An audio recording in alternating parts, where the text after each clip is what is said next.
voice, and we'll do I was going to say we'll do a character check in a little bit, but why don't we do a sound check off the top rather than doing reviewing collaboration? Only discover that in fact we can't hear someone after all. So let's start at the top of the alphabetized Discord list. Who are you? And who are you I'm playing? Allie, she, they. And I just had some sausage marinara sauce on rice, and it was very good. Delicious. That sounds delicious. Bene.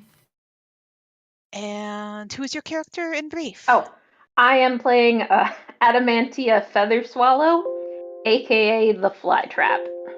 Delightful. I am Hannah, they, them, your facilitator for the evening. Playing connections only. I am Isabella, and I play Fiamma Montague, aka the Midnight Lunaria, and I am your resident chaos for this evening. Delightful. Hello, I am Liz, pronounced she, her. I am playing Eleanor Culpepper, aka the Pink Larkspur, aka a thinly veiled export of Marguerite Blakeney, because I'm in love with my own fiance and I don't know it.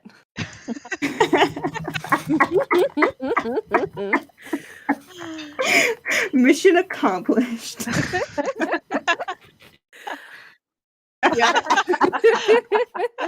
No, we have to get to the outcome, get to the resolution, whatever it turns out to be.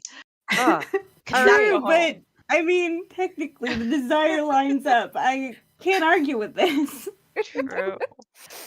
Speaking of complex desires. Yes. I am Marina, pronouns she, her. I am here to be in a love triangle, I guess. My character is Amaryllis Feather Swallow, youngest of the Feather Swallow clan, looking to marry and not be in mortal danger anymore. I somehow never. I usually have pretty good love triangle antenna, and somehow I've never once looked at that proposal and thought, love triangle, and I don't know what that says about me. But speaking of being in love, question mark.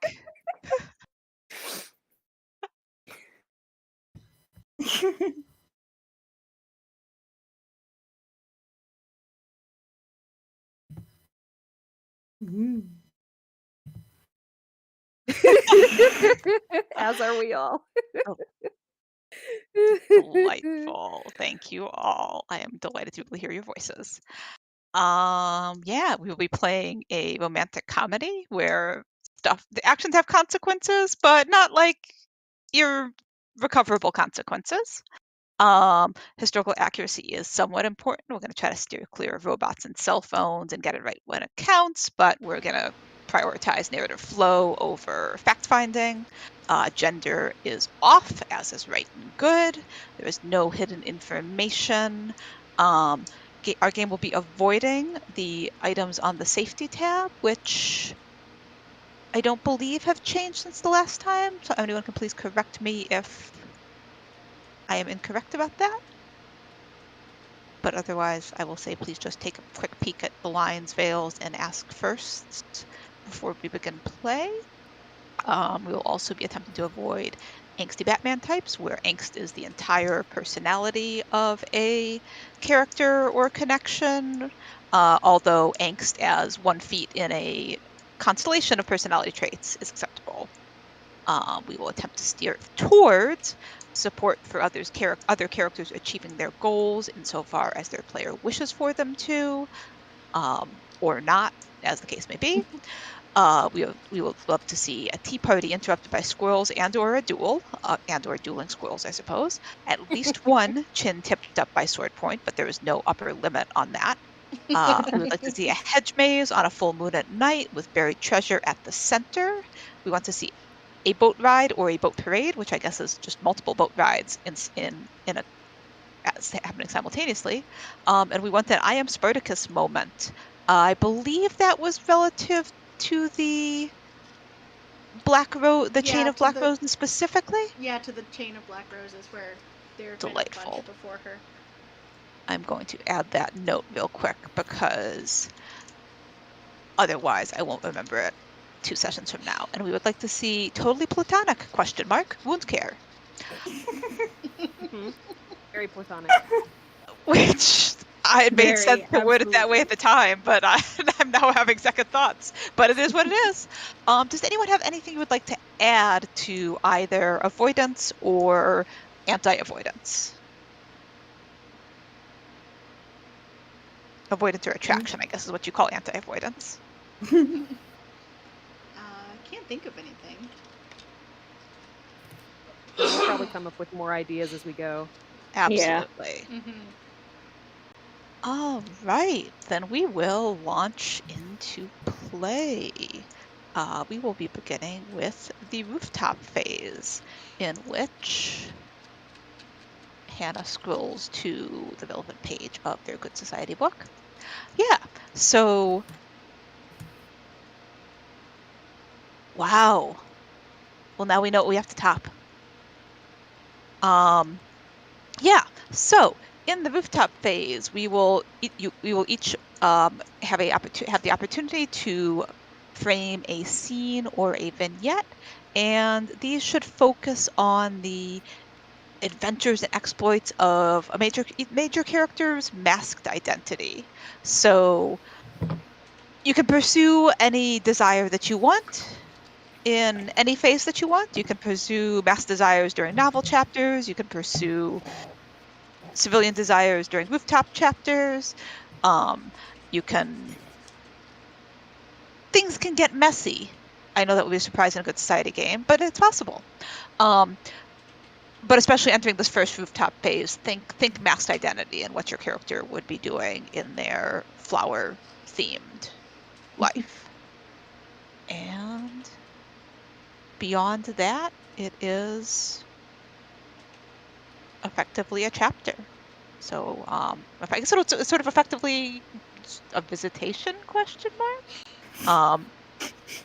There will not be there, at least at this point, a major rooftop event occurring. You will just tell us what you would like your character to be doing, or you would like to describe your character doing in a vignette, if not a full-on scene.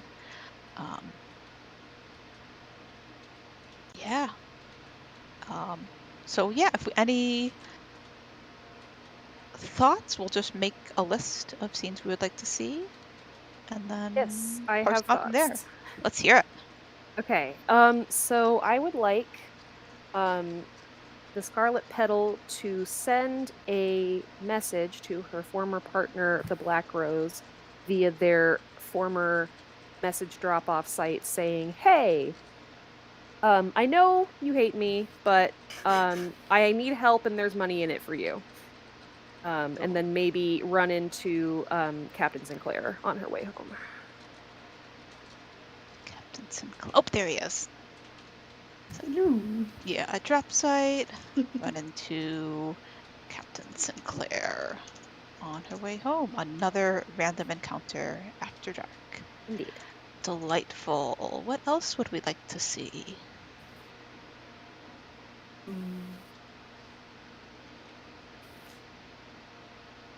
Can we do a rooftop chase between the Black Rose and I believe it's the Flytrap who's after her? Yes, Ooh. That sounds fun. I'm into it. I would like to say a witty rooftop chase. Yes.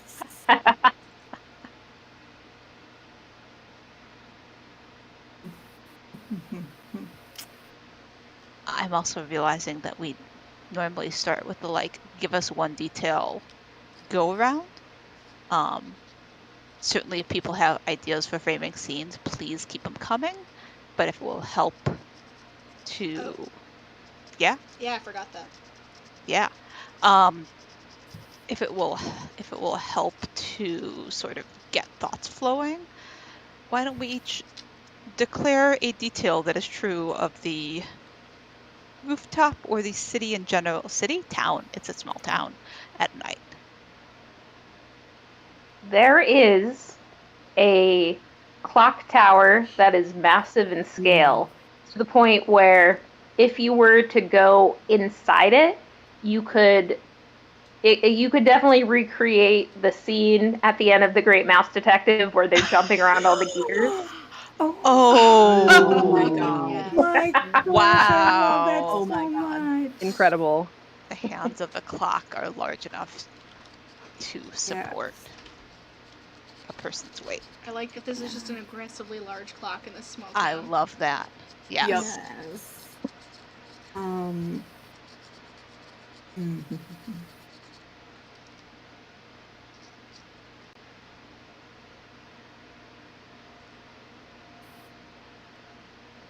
I am going to vote that it is dramatically windy. Always. okay. Love Not it. like so windy you can't hear each other talk, but like, capes are flowing. Yes. Delightful. Billowing of cloaks. Yes. Aesthetically windy, not. Yes, aesthetically windy. I love it. Not blow your house down windy. We got it. Good. Not in fact a hurricane.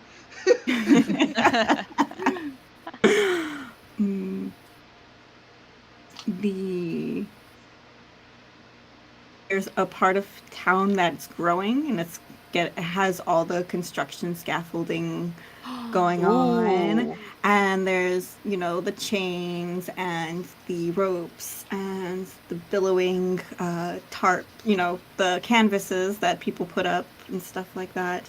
Yeah. Yeah. So there's a more dangerous part that things could happen if you go down into that area. Delightful. That's so good. And then I would like to volunteer that although it is called Bourton on the Water, very little of it is actually on the water. The harbor is not large and is home mostly to small craft. Delightful. Did we decide? Oh, we now have a harbor. Did we decide whether we're on a river or a bay or a coast, or did we just decide there's some water? Let's go river. I was thinking Ooh, river yeah. too. River. that. Excellent. We do want a boat ride. We do at least want some sort of boat ride. It's like one of those Yeah. old slow rivers. Yeah. I was gonna say like calling it a river might be generous. Like, It's a As far lazy as- river, like a Disney ride. yeah, as far as any of us are concerned, like, oh, it's the river, of course. But like, I mean, if anyone's actually spent any amount of time on a river, it's not a river. Like that's cute. That's cute. Stream. Whatever Nice. whatever is between a river and a stream. That's what it is. Crick. Yes. Correct. There we go. I think I would like to add to the rooftops a remarkably robust stray cat population. Yes. Yes. Which implies a remarkably robust rodent population, but no one ever actually sees the rodents. The cats Cats seem are to good at be it. either extremely effective hunters or extremely well fed by some other source. Can I vote one more thing? Yeah. There is a tavern somewhere in town where more of the lower classes are at, and they are having a rousing party. There is singing. Perfect. That's Like, what I want. Like workmen singing, drinking songs. It is messy. So it's basically the Gaston song every night. Yeah, basically. Yeah. Gaston. Is this current? I'm sorry. I was sorry to say is currently hosting. So is this like during this rooftop phase there happens to be a party going on, or is this a perpetual party? I'll leave that up to the group. Okay. I'm just going to write host a. What was the adjective for the party? Rambunctious? Rambunctious. Can I add one more?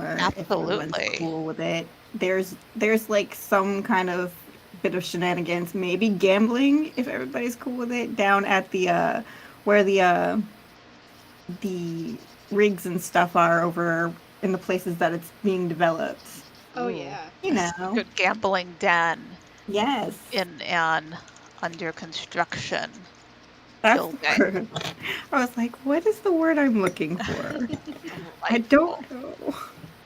I'm just gonna bring Pandolf back from the last Swords game. It'll be great.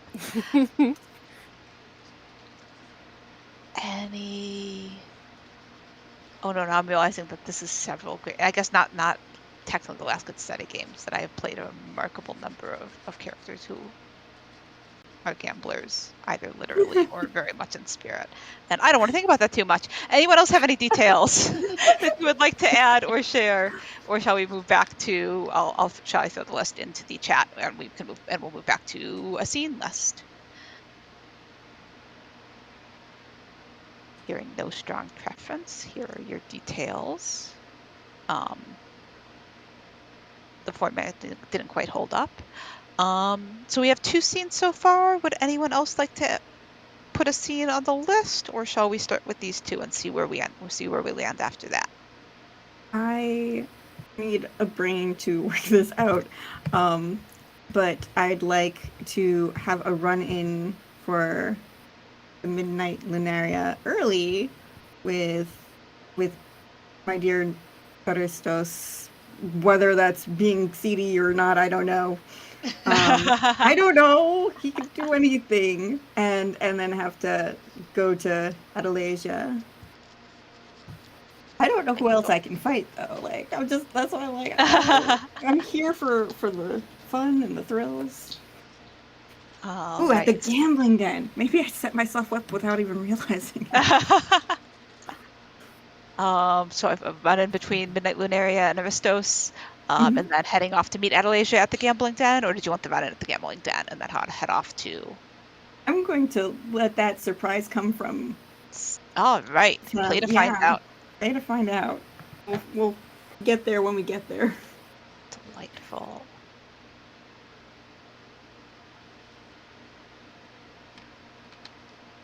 I would like a scene, I think, with the pink larkspur thirsting after the black rose.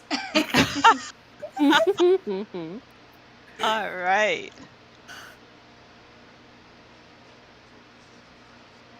I'm sort of thinking about timing and feeling. Well, we'll see. I think maybe at that after the rooftop chase, potentially. That works. I need to think of something to frame.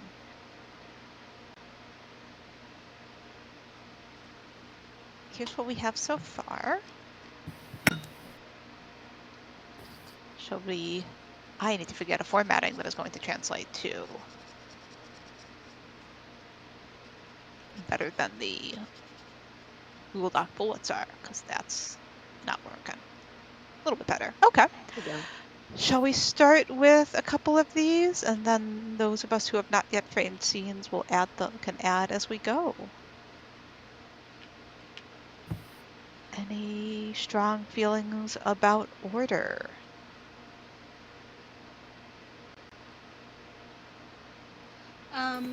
I think Scarlet Petal sending the message might be the first thing to happen. I was thinking that too, and maybe thread the Midnight Lunarios move in after that to give Heather a break. Well, not really a break, because Adelasia, you're just going to be very popular tonight. I mean, I can also I can thirst after someone else too. Like my entire existence on the rooftops is just to be thirsty. Yeah. I can propose that while the witty rooftop chase is happening, maybe Pink Larkspur happens to be nearby to witness it. Mm-hmm. I was wondering about that too. I was thinking witty rooftop chase third, and then see if that leads naturally into thirsting, or if you would like to have other alternative thirsting. Additional thirsting may be added. Yes. I would also potentially. I'd be curious to see Larkspur and Lunaria interacting as kind of independent entities without knowing who each other actually are. That That Perfect. maybe is not necessarily this rooftop scene, but that is something I would like to see at some point. Shall I add it to Down. the collaboration tab? Yeah, I think so. If that sounds good to you, Yeah. Isabella. Absolutely. You'll everyone, just a disclaimer, you'll hardly ever hear me say no. You'll hear me be very adamant to do the thing, but if not, you'll hear me go, Okay, the good to know. last thing in the Good to know world. what the tells are. Yes. Delightful. All right. I'm also realizing that I don't know what anybody needs it. If we have everyone's name here as their character, I'm like, wait, do we have anything for Amaryllis? Yeah, we sure do, because she's the Scarlet Petal. Awesome.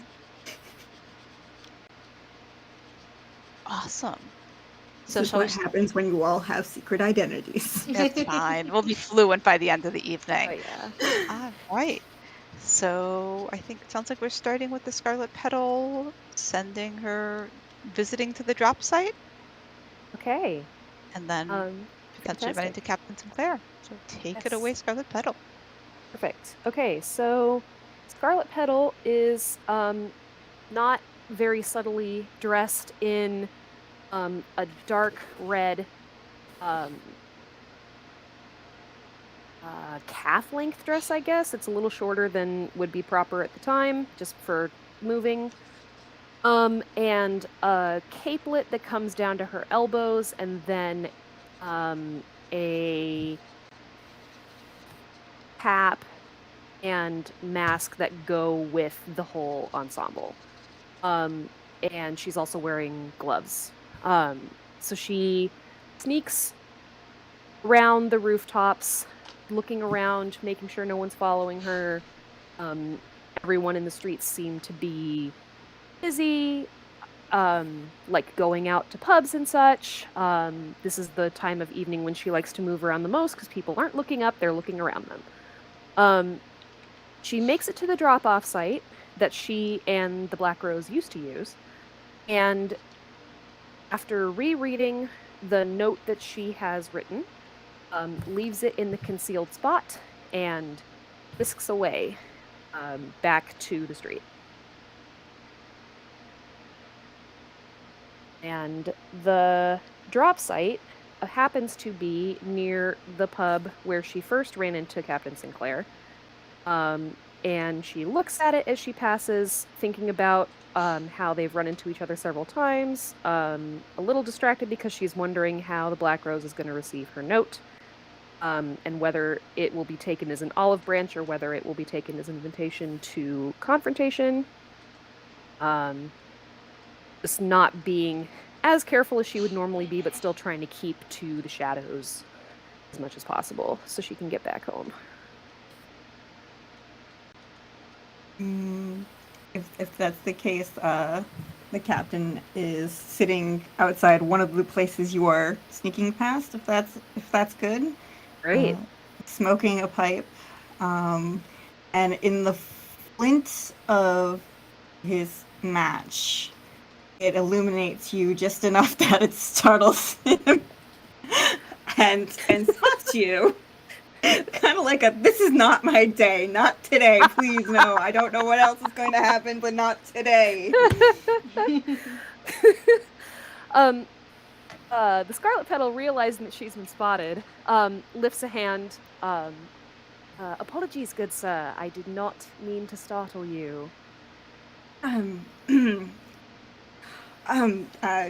Totally playing it off. You did nothing. I just, you know how it is, and it's you. Tis. Tis. How are things? I suppose. All right. Nothing terribly exciting happening tonight. That's good. I mean, Yes, I assume that's good for you. it is. I find that I tend to prefer some of the calmer nights these days.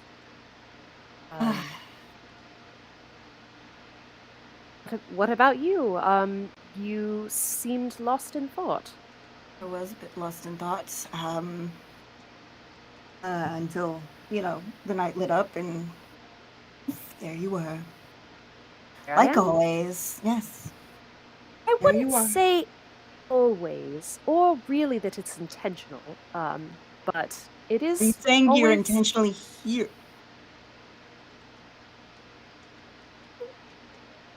And he's just looking at her like, okay. I haven't done anything noteworthy.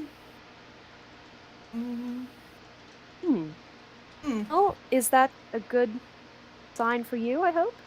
Yes, but I have a masked vigilante constantly at my door, essentially. I am not in trouble, am I?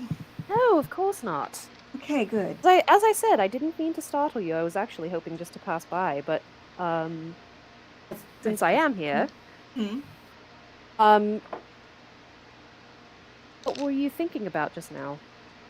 Is everything all right? That is a loaded question. Um, One that I don't often parse out to strangers in the street, even though technically we have met each other a few times already. We're still strangers. But Yes, I suppose Captain that is Claire, true. I would like to offer you a resolve token to have a problem that you think a masked vigilante might be able to solve. good. What kind of problem? um, uh, mm, I'm happy to come up with something. I'm happy to leave it in the hands of whatever would be fun for you. oh gosh, I'm trying to think really quickly, and I got one. All right.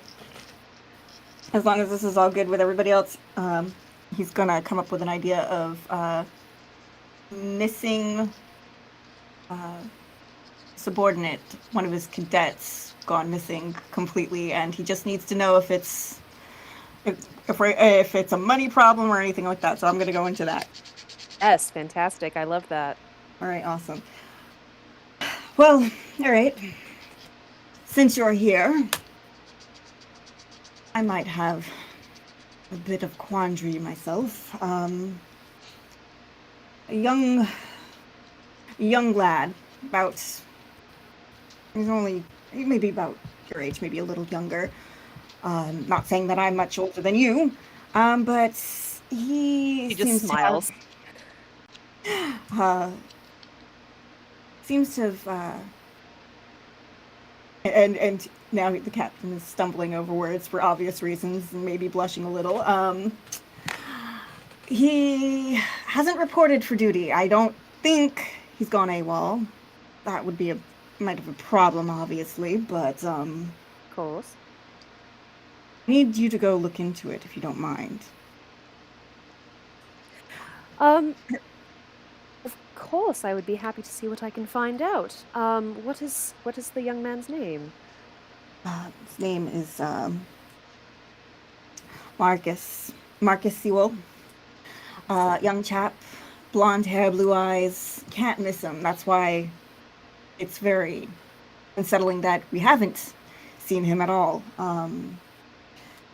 I don't think he's run into any big issue, but you know how the young are. Sometimes they get these grandiose ideas in their head and they go and fool around in places that cause a bit more trouble than they're ready for.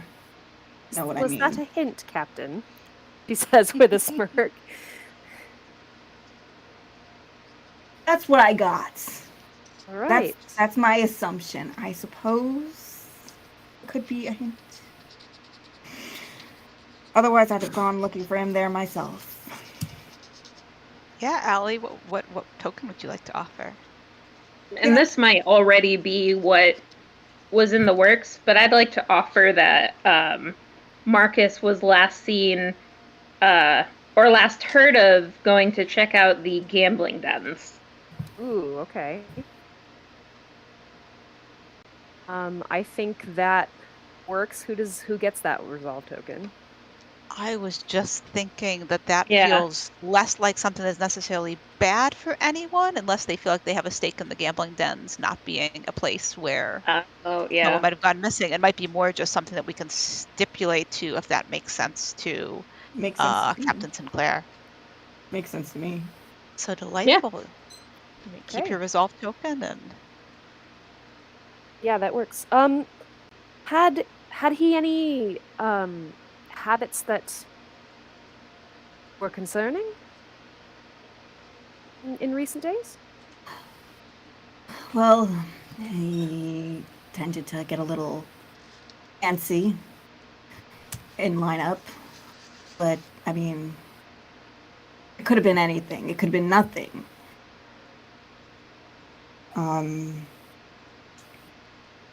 Sometimes you get into a little bit of trouble and get all shifty eyed. I mean, you can tell from me, I'm sure. I can't lie to you. So, shifty eyes right here because I wasn't expecting someone to come out of the dark.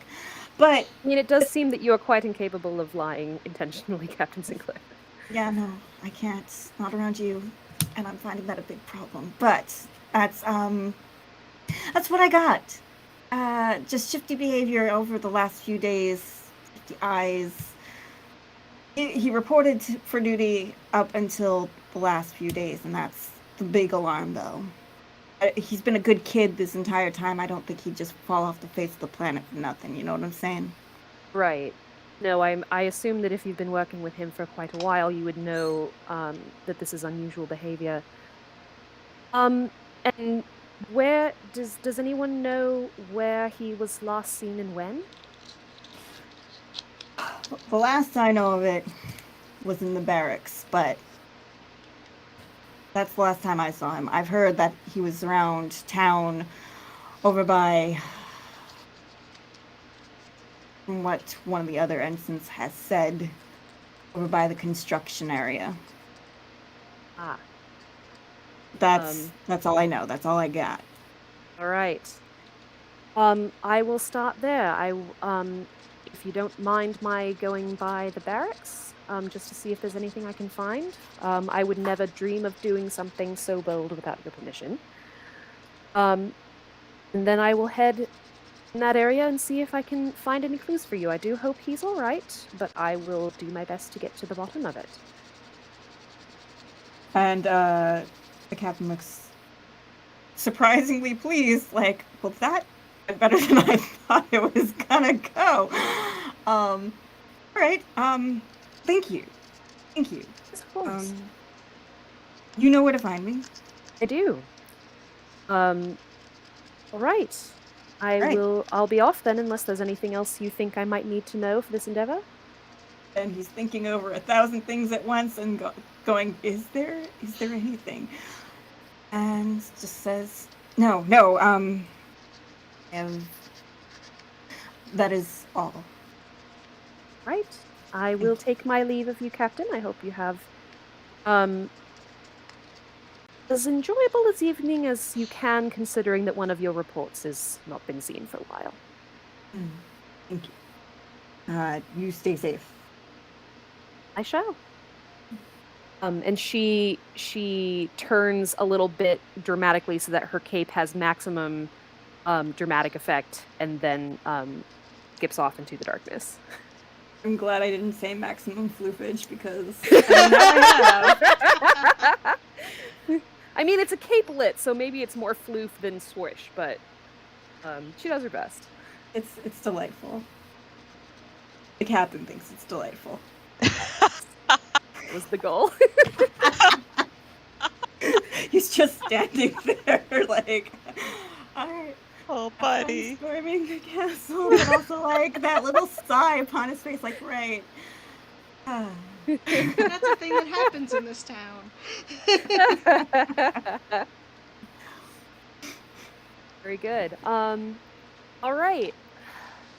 Yeah. Yeah. Okay. We'll find out what happened to Marcus later, I guess. Yeah. Settled on the case. I'm That's sure his it's name. fine. It's totally Sure, fine. it's I totally forgot his name. That's fine. I made you come up with one on the spot. I remember it now. There we go. There we go. Yay. All right. Perfect. Delightful. I mean, technically, Allie, it's not too late.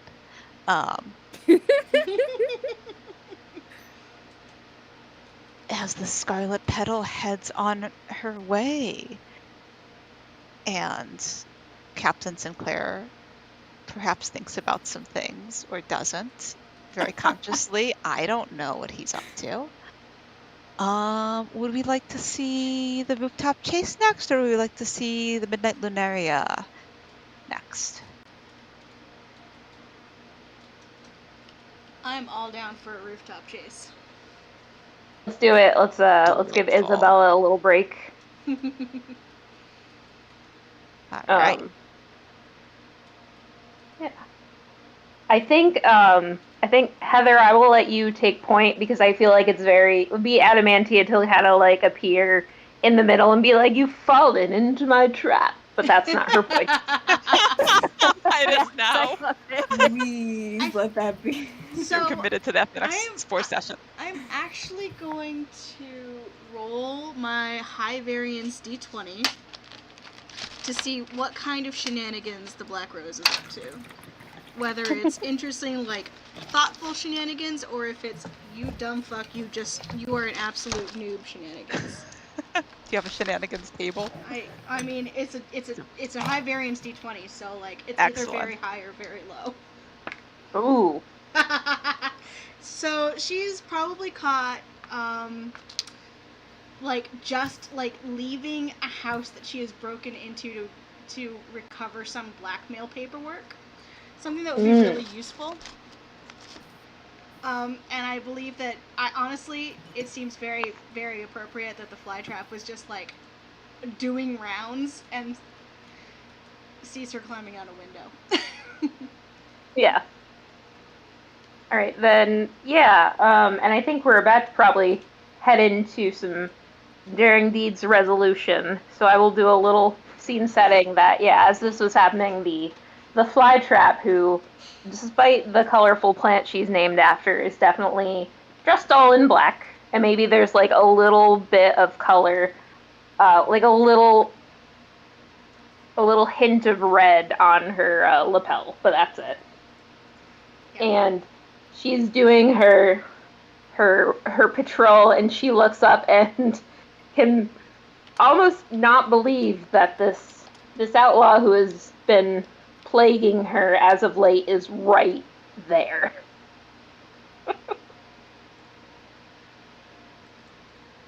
Yeah, and feel free, if you would like to narrate sort of flavor as you begin the chase, we can do that, or we can launch right into the Daring Deed process, which I'm realizing that Heather hasn't seen before. So I can describe basically. Yeah, either way. Yeah, I think she will. I'll say there's like a little. Yeah. Would you say you're going up or down right now? Up. Probably heading towards rooftops to be more. Okay. More stealth. I think there's another way up that Adamantia knows about, and she quickly and quietly goes up so that when seconds after you appear on the rooftop, she appears in front of you with like her sword like pointed at you. She's like, "Not one more step."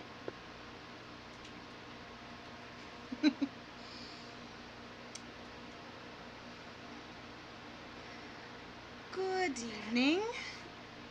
You are very sticky today. Yes, well, I would like it if you would drop whatever you took.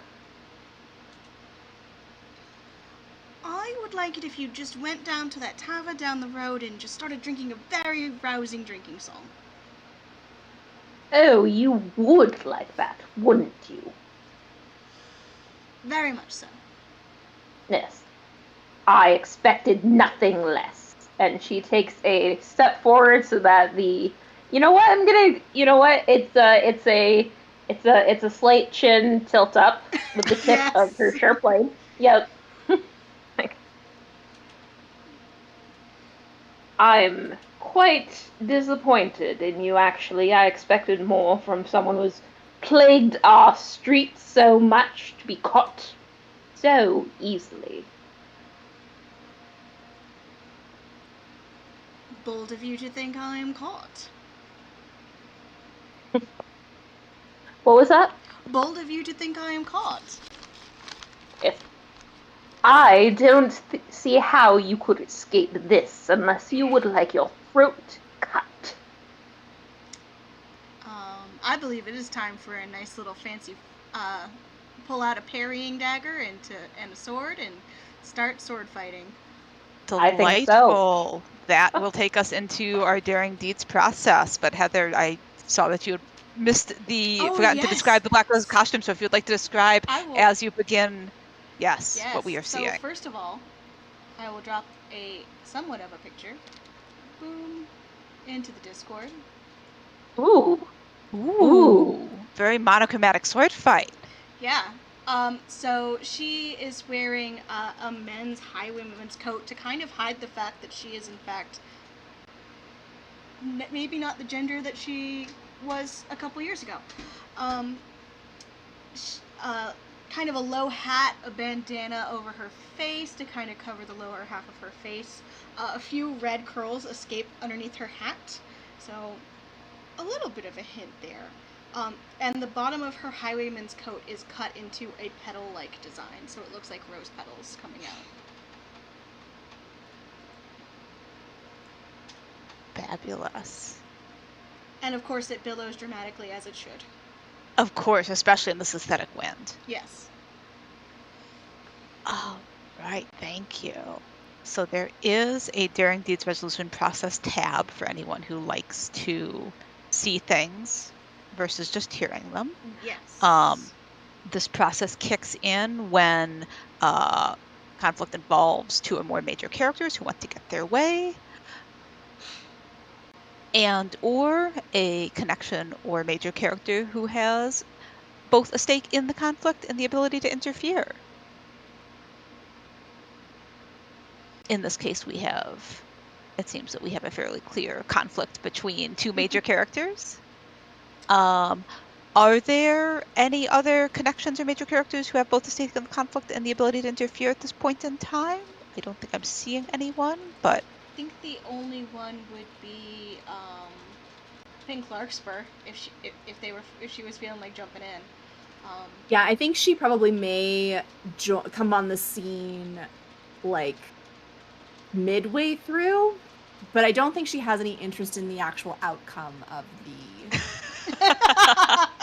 duel. She's delightful. Just sitting on a rooftop eating popcorn. Basically, like in the modern version of AAU of this, she'd be like, "Take your shirt off."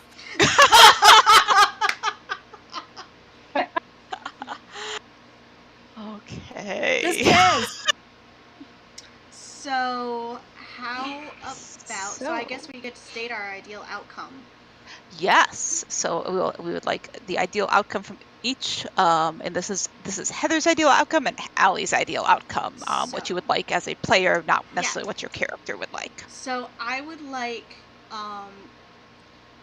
for her to get away with the information that she stole, but she loses an item or something that would give a hint as to who her real identity is. Ooh. Like she loses her hat and you spot that hair or something like that. Like something that kind of gives a hint as to either this is not the person you were dealing with a couple years ago, or that or who it is if you spot her later. Delightful. Honestly, my ideal outcome is I don't want this to end in capture. It's too early. Yeah. I would like this to end in a way that makes Adamantia really hard on herself and builds that inner fire of like, I will succeed next time. So my ideal outcome is Adamantia is even more on fire, and maybe now it feels personal. Ooh. In that case, if you do want her to get away scot-free, I am good with that. Yeah. Because she can be a slippery bugger.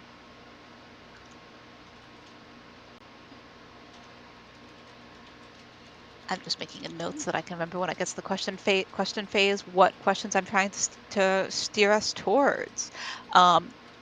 So y'all are so like almost like too easy to facilitate. I'm like, I should be telling them what the next step is. Oh nope, they just did it. So am I hearing the compromise then is the compromise is Black Rose doesn't compromise and Adamantia's mad? Is that what is that what I'm hearing? The compromise is the Black Rose gets away scot-free when I had bid originally that she was not going to. So, I mean, you could like no. I think it's great that she gets away scot-free. It'll build her confidence. Then she'll do something super dumb later. Yeah, I like it. all I right. have a potential pitch. Yeah. As the Black Rose is fleeing, perhaps that like dropped hat happens like once she's past the site of the fly trap, but is still Ooh, like find kind it of in the view later? of the Larkspur. Yeah, just as a like, so she like the Larkspur can find the hat and then just be like, oh my gosh, this is it. Like, and then this is now her trinket. So I love it. All right. The hat maker, that- the hat maker's like name is inside the hat too because she's. Mhm. this is Eleanor's quest now. Delightful. That feels like a resolve token from the Larkspur to the Black Rose. I'll take it. Does Oh, that sure. feel okay? Yeah. Cool. I have an extra one. Take it. You bought it with your rumor. Yes. Your My reputation is reputation. trash. No regrets. No regrets. All right. But you get a hat. It's a win-win. It's a very good hat too. We've seen the picture. It's true. So I don't think there's any need to go to bidding since it sounds like we have an agreement on the outcome. So the playing out the daring deed phase will basically be a series of me asking each of you a question in turn in which you will sort of describe how things begin. So we have the fly trap standing with her sword at the Black Rose's chin, or just under the Black Rose's chin. We have the Black Rose, we have the exchange of insults, banter, trolling. Maybe depends on your point of view. Yeah, definitely trolling. Okay. And we have the Black Rose pulling out We go with a 3-pronged your weapons. parrying dagger. Delightful. Flytrap, how does this catch you off guard? And what is how do you find yourself at a disadvantage as the fight begins? I think that Adamantia got ahead of herself, thinking, all right, I've done it. This was easy. This is much easier than I thought. I saw her and I caught her. And maybe, maybe this technique is not one she might have seen it the last time she dealt with the Black Rose, but it wasn't like this, so she wasn't expecting it. And she finds herself suddenly like just on the defensive, having to move to save her own skin. Delightful. Black Rose, your trolling and your maneuver seems to have had the desired effect. You find yourself with the advantage. What keeps you there? Keeps you engaged in the battle rather than just running for the hills immediately?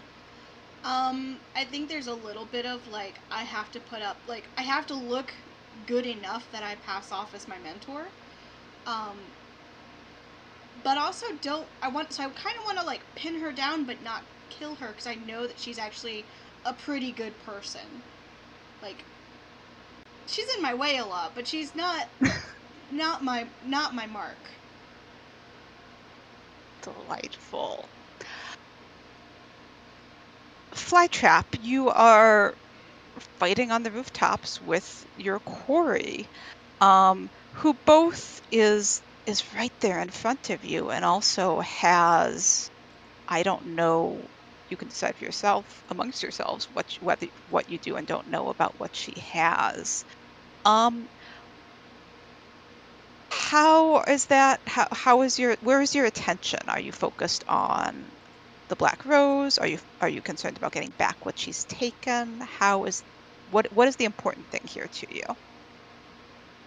It should be getting back what's taken, but actually it's a little bit of her hurt pride, and she's like, oh, she thinks she can pull one on me, and she instead tries to is going into I'm gonna show her, and maybe a little bit of a temper that is keeping her off balance. I know that as an aside, something that I put for her older sister is that she finds it hilarious how angry Adamantia can get and how easy it is to set her off. And I think this is in a different context, it's also her undoing here. Delightful. Then Black Rose, as you see yourself getting under the flytrap's skin. But we know that you do make it away scot-free. ? How do you know it's time to go? I think that I start to get, if not winded, I start, the battle starts, or the fight starts kind of evening out in a way that's not great for me. Or I put on the defense and on the back foot more than I like. So I'll just, I guess my goal would be to, pin her, cloak or something to the roof and bolt.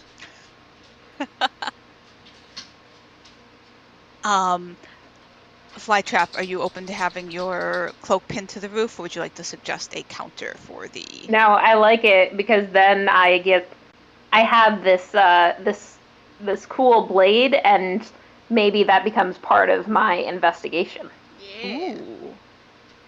Black Rose, why don't you tell us what that looks like, and then the next question will be for Flytrap. Sure. So yeah. It is a 3-bladed parrying dagger. So it's a dagger where the two sides pop out to look almost like, I don't know, it's an arrow. She has it out so that it would catch swords. It's probably one of her favorite weapons. And she's just going to she knows that she needs to get away now, so she's like, well, fuck, losing this dagger, and she's going to just pin that cloak as good as she can, pretty deep, and then just bolt in the other direction. And doing so loses her hat. And she Very dashes nice. past the pink larkspur. Very nice. And Flytrap, what, as your cloak is pinned and as you see your quarry turn to go, what opportunity to stop the Black Rose? There's a moment in which you could change how this plays out. Why do you fail to take advantage of that moment? I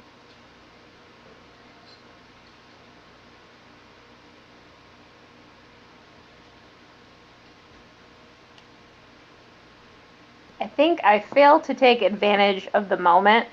Maybe I didn't, you know what? Maybe I don't realize how firmly the blade has stuck my cloak to the roof, and I start to lunge, and rather than it coming free, I find myself stumbling, and in that moment, she's too quick. I can recover quickly, but not quick enough. I also can pitch that this might be the moment where the larkspur comes onto the scene. Yeah. And so there's a third party suddenly present or on the periphery. I think when I look up, maybe I see the larkspur. And I don't know if we know each other as masks yet, but I imagine Adamantia just at least has general descriptions of the vigilantes, if nothing else, and she sees that and is momentarily startled that it looks like there's another vigilante on the scene. Delightful. As I run by the pink larkspur, can I give her a flirty wink as I run by? Absolutely. I was just going to ask if that changes anything for you or if you are gone. So flirty wink as I run by. Delightful. Amazing. So that, I believe, brings our daring deed to a She blows a conclusion, kiss as you pass. let the thirsting begin.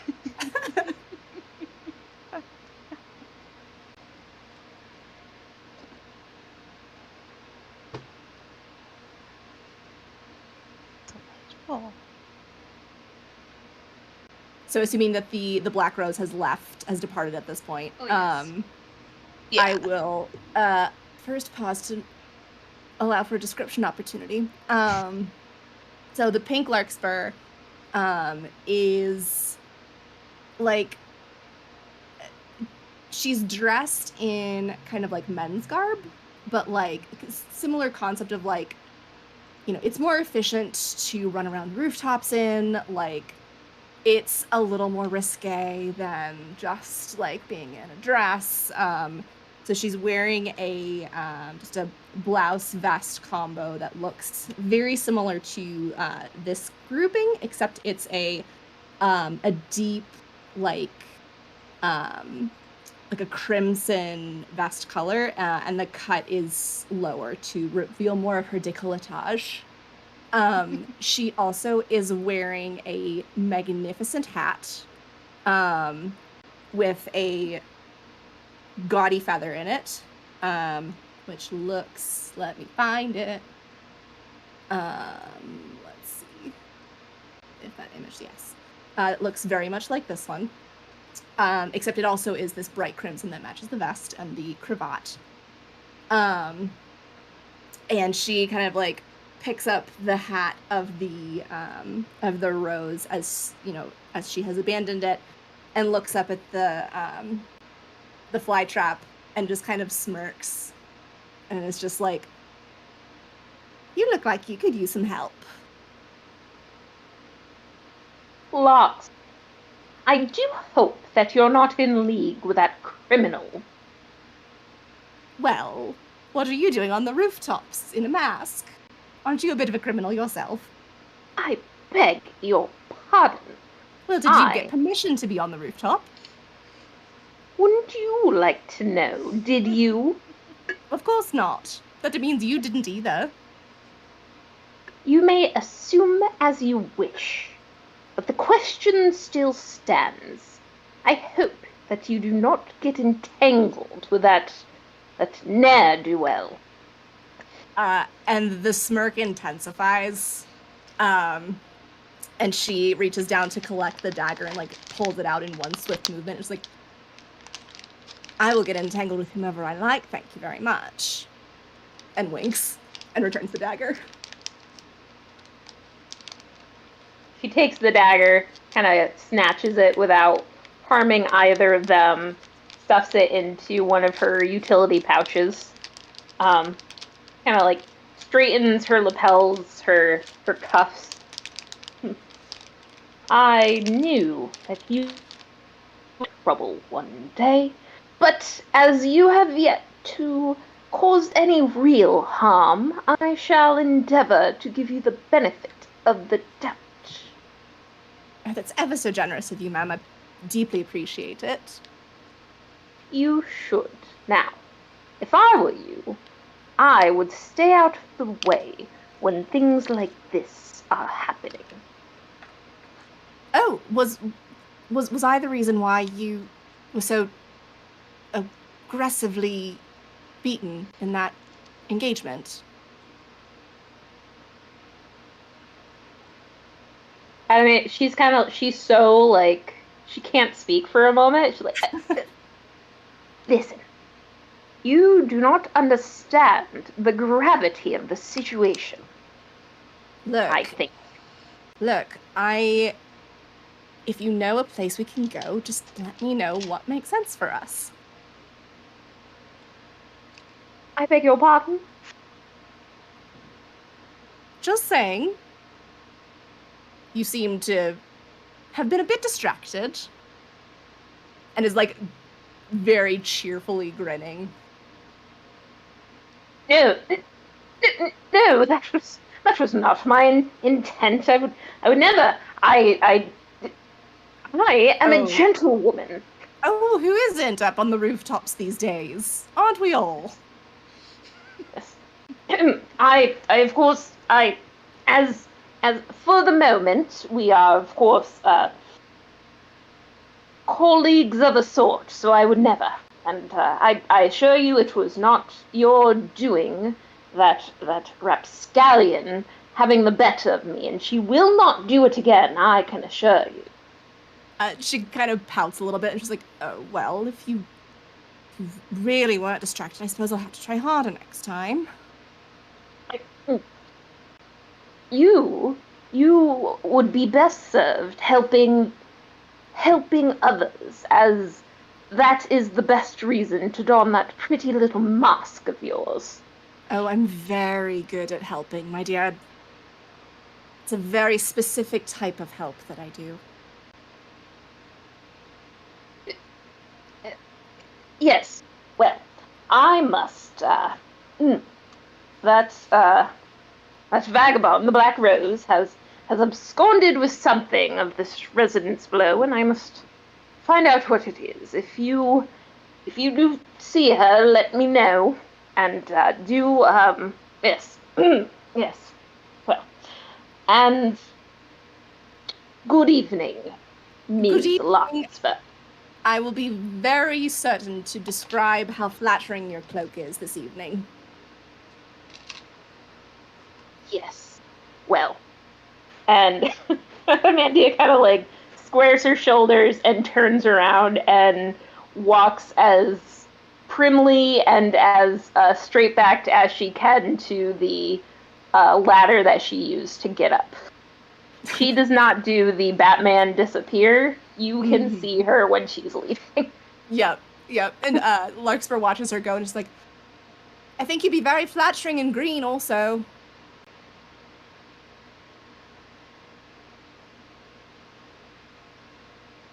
And then we'll take the hat and go on her merry way across the other side of the rooftop. I think, like, the flytrap gets to the bottom and is slinking around. Actually, yeah, she's slinking around the city streets. And then, like, she kind of stops and she says out loud, like, I didn't get the hat. Oh.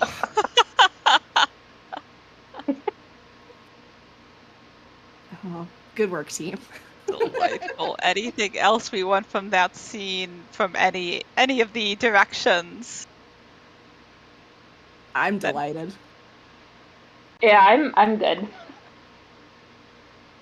And is the Black Rose content having with her This escape? is adorable, and I love it. Excellent. All right. I think that means it's time for the Midnight Lunaria to have a run-in with Aristos. Anything in particular you had in mind for that? I wasn't sure if because we are suggesting that Aristos is also the person who ran around and tried to murder me and did murder Papa. So maybe is he running around in mask too? I think it is certainly possible. Is that fun for you? Yeah. Or is no, that's fun for me. I Awesome. don't have a flower name for him, but that can be arranged. Yeah. Okay. And I we could do that over on some rooftop that's not the same rooftop that has been There's a occupied. rooftop already thoroughly in use right now, but Yes. Nightshade is good. Nightshade is wonderful. I Does have a carton of that. a whole Sorry, garden. Thank you. Yeah. I'm adding that to his so that I can remember it. Does Fiamma know anything about this, or does Fiamma not know that Nightshade and Aristos are the same person? Does not know at all. Fabulous. That would be totally bad. That would be totally bad. Yeah, the only things they remember is his mask. And that was a crescent moon. But we can alter it because Nightshade. Yeah. Yeah. Yeah, maybe it is now just a solid black. Yeah, the nightshade flowers when they turn into, when they go to fruition, they are black, and the darker they are, the more poisonous they are. That seems fine. Yeah. So maybe it's sort of a Maybe it's like a black lace mask with like the design of the nightshade flower in it. ooh. I was gonna go to like reminiscent of a night sky, and the color of a nightshade, but that can be both. Yeah, it definitely Delightful. could. The vines, because they are a little, they're a prickly flower. The stems are. So like instead of like the lacy pattern, it'd be more like the scraggly, thorny design that looks like lace, which would be cool. Yeah, I like it. Yeah. Fabulous. Making that to myself. Because I have a feeling that Fiamma probably would be chasing after him, but I feel like it'd be really fun if it starts off that, it stumbles in Yeah. to the situation where, like, it's like, oh, it's you. Oh, okay. This is on. Yeah. I have no questions to ask you except for I'm going to murder you right now and then get my answers. Delightful. All right. So I think, is Fiamma on just finishing up a job, or does Fiamma stumble on Aristos as he is finishing something? Or stumble on the Nightshade. It's not Aristos. It's just this random Nightshade guy. Let's make use of that gambler's den. I feel like Fiamma, because Outlaw, and I feel going with the idea that they are kind of getting taken by the darkness and all that stuff, just kind of interested by the goings on. There's a lot of noise. There's tons of people at different tables, even though like this place is like one of the more finished buildings, and there's fabric all over, and velvety curtains and stuff like that. And Fiamma's been perusing, but also like taking care of at least one person that's gotten on their nerves.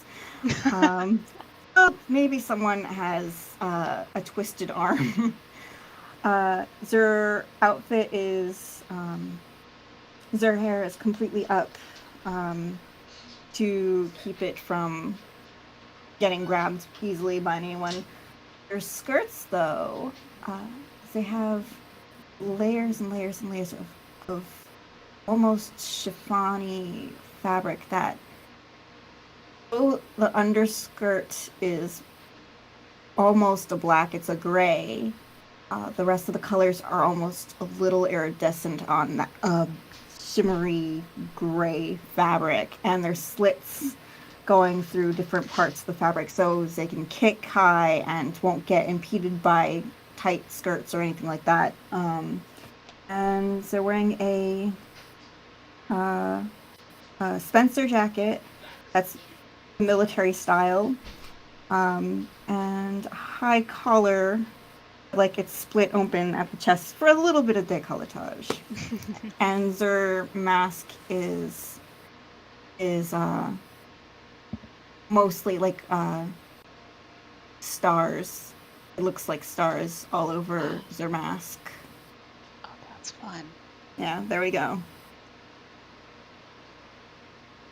More alluring and less frightening. Delightful. And I think so. You're taking care of this person with this busted up arm, and I think someone who maybe was someone they were looking for answers, and they're trying to drag him up into one of the upstairs rooms to get answers and kick him around a bit, and then who knows. And I think as you're starting up the stairs, it's an unfinished building, so I think there's a part of it that like there's the rooms that have been there's a couple of rooms that have been framed in and that are available for one-on-one conversations of any variety, any sort that may need to happen. And then I think the other side of this floor is open to the scaffolding. And I think as you are hauling this person up the stairs, movement catches your eye, and a figure has just dropped from the rooftop nearby onto the scaffolding. And I think just sort of simple version of just a standard era men's suit, standard issue men's suit of the era. I don't know all the different clothing item names, so I'm not going to be able to help you there. But like just sort of basic, normal garb, but the color is sort of the very, very dark purple, sort of that sort of purple, blue, black, and just a little iridescent in itself, just sort of in the accents, maybe at the cuffs, the cravat, the collar. Mother of pearl buttons. Just a little bit of that sort of echoing iridescence. I'm sure it's purely coincidental. And then the black lace mask as described, and they land on the scaffolding in a bit of the sort of sink down to a bit of a crouch, as one would when to absorb shock, and stand and take sort of one sort of purposeful step, like they're here for a reason, they're going somewhere, and then see you and freeze. You. Me. Well, hello there. And see meeting you here. Or not. I don't care. And they kick I'm not the here person. for you. Oh, then who are you here for? And they're struggling with the man they're struggling with. And definitely has like has a sword. Hand is over the hilt of the sword before they noticed you. And he looks at the man and then looks back at your face. Not him either. And points past you at one of the end door of the 3 rooms. Mm-hmm. I was going there. Well, considering you've annoyed me and distracted my day, I think. Annoyed you already. I'm just here to do a job. Oh, you're just here to do a job, and you drop in on mine. And at this point, they are going to kick the person until they, to launch them into a beam so that they get knocked out. And it's a lot easier just to stand there and be like, well, then I'm afraid you are going to have to go through me. Because I'm not letting you out of my sight.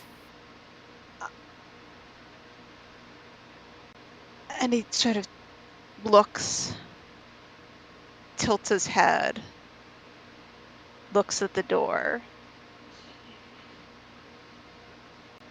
takes one step back and just smiles just a little bit, like lifts one hand and like the sort of come challenge. Oh. In that case, Fiamma is going to launch immediately into because all children can do it, I'm going to go into a handspring. And if it's okay with you, kick his hand and turn it like it's a grapple move where you grab a person's wrist and turn them around. Basically what I was intending to do to the other fellow that I knocked out a few seconds ago. The sort of where you've got him pinned and yeah. But I suggest what happens is it's turned around so that way instead Utters just goes under Fiamma's arm and they're face to face. One arm locked and the other one on his shoulder. I was going to say I will accept a resolve token for that, but I don't need a resolve token for that. Yes, this is what happens.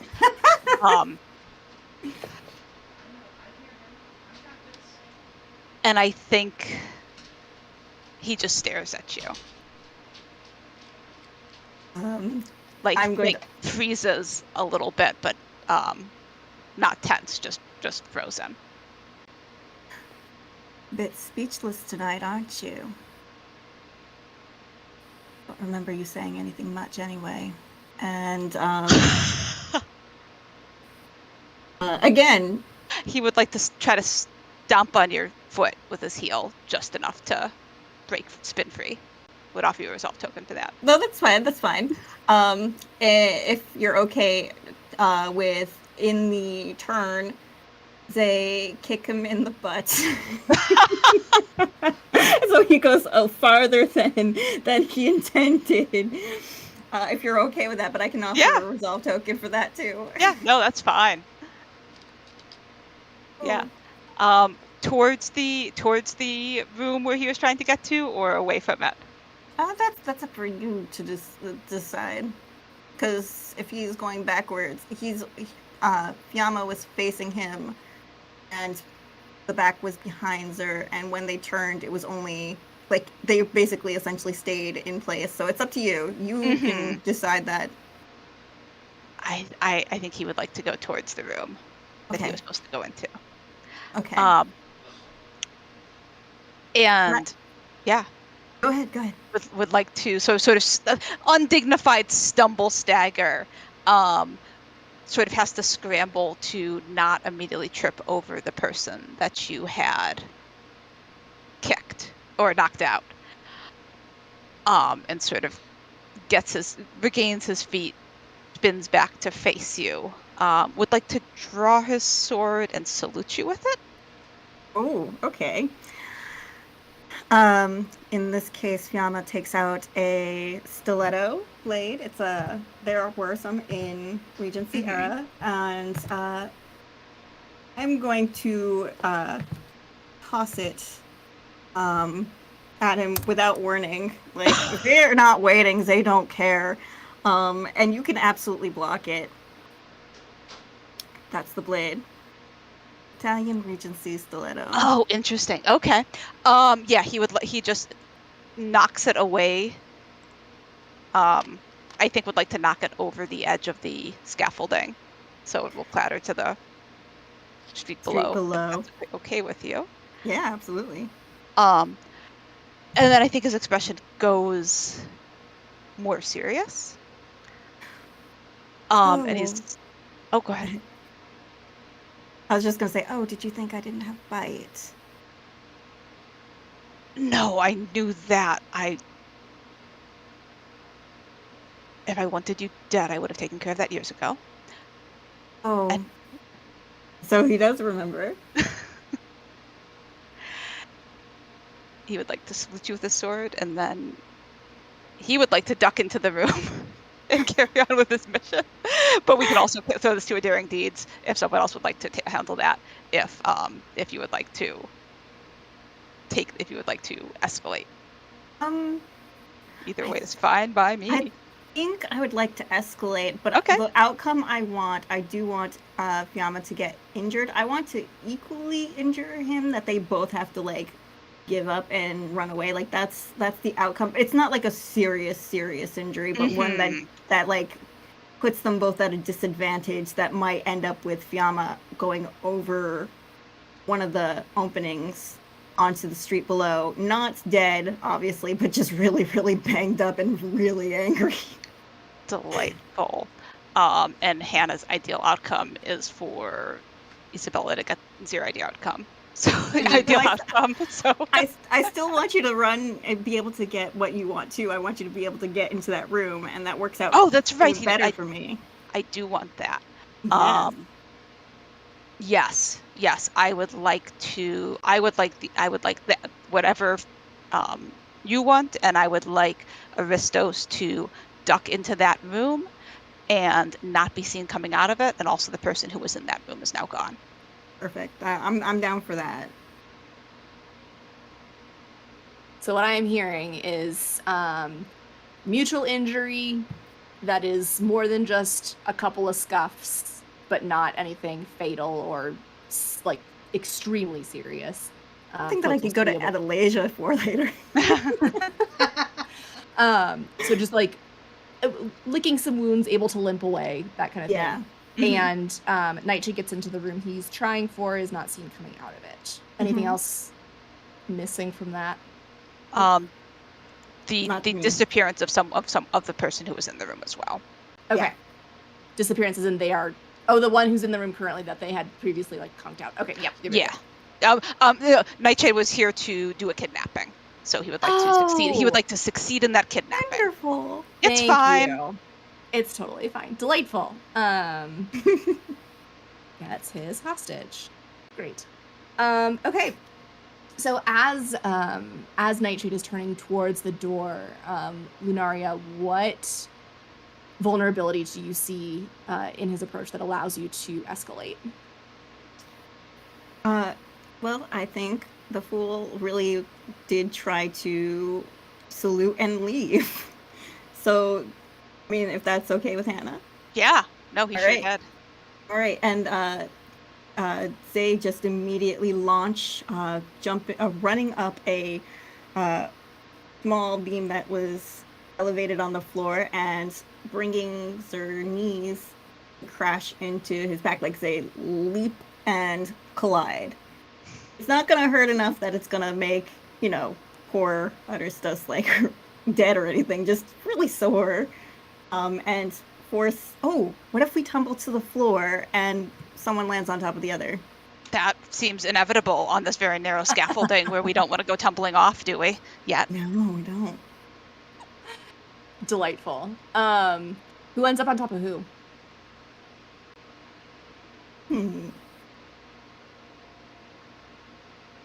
I feel like Utterstus would, because the way a fall would happen, if he's catching his bearings, would be able to grab an area and end up with Sir below him. Mm-hmm. If that's good with Yeah. him. Yeah. All right. Delightful. Unless you have another idea. That's just my suggestion. No, that's good. All right. Aristos, Nightshade, you've gotten the high ground, shall we say? What's moral and physical? No, only one of those. What steps do you take in an attempt to secure the high ground and prevent any sort of reversal of fortunes? I think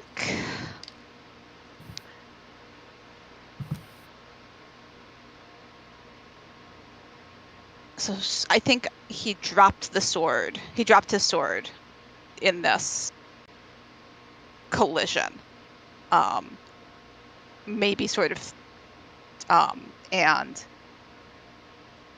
so sword dropped, flail, scuffle, flip. I think just will take a hand on each of her wrists and just sort of slide her hands up to remove the leverage. So body weight and leverage removed is what's happening. Mm-hmm.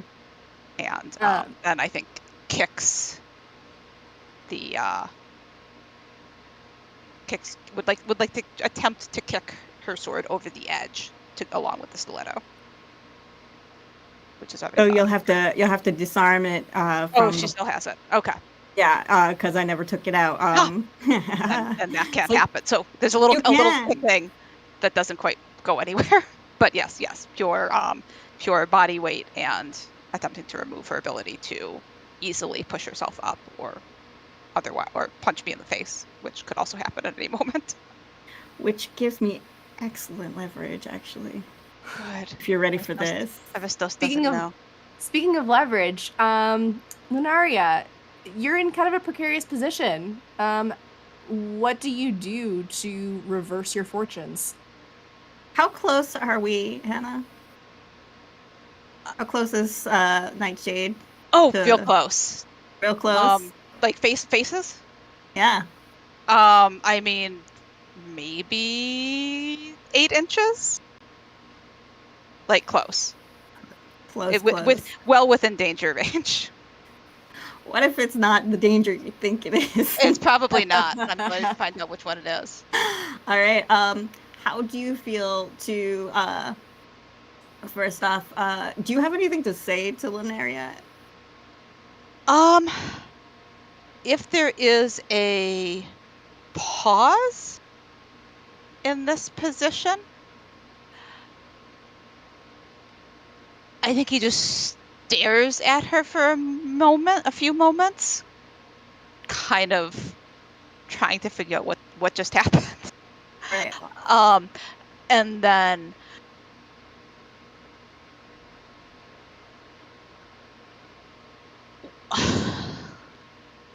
backstory. Because he doesn't think she knows who he is in this guise. Just as a quick admin note, Lunaria's pronouns are Zazer. Oh, thank you. I am sorry. It's all good. And thank you for the correction. Yeah, I don't think he thinks Zay knows who they are. So I think just stares for a moment. I've been trying to stay away with you. I did not come here for you.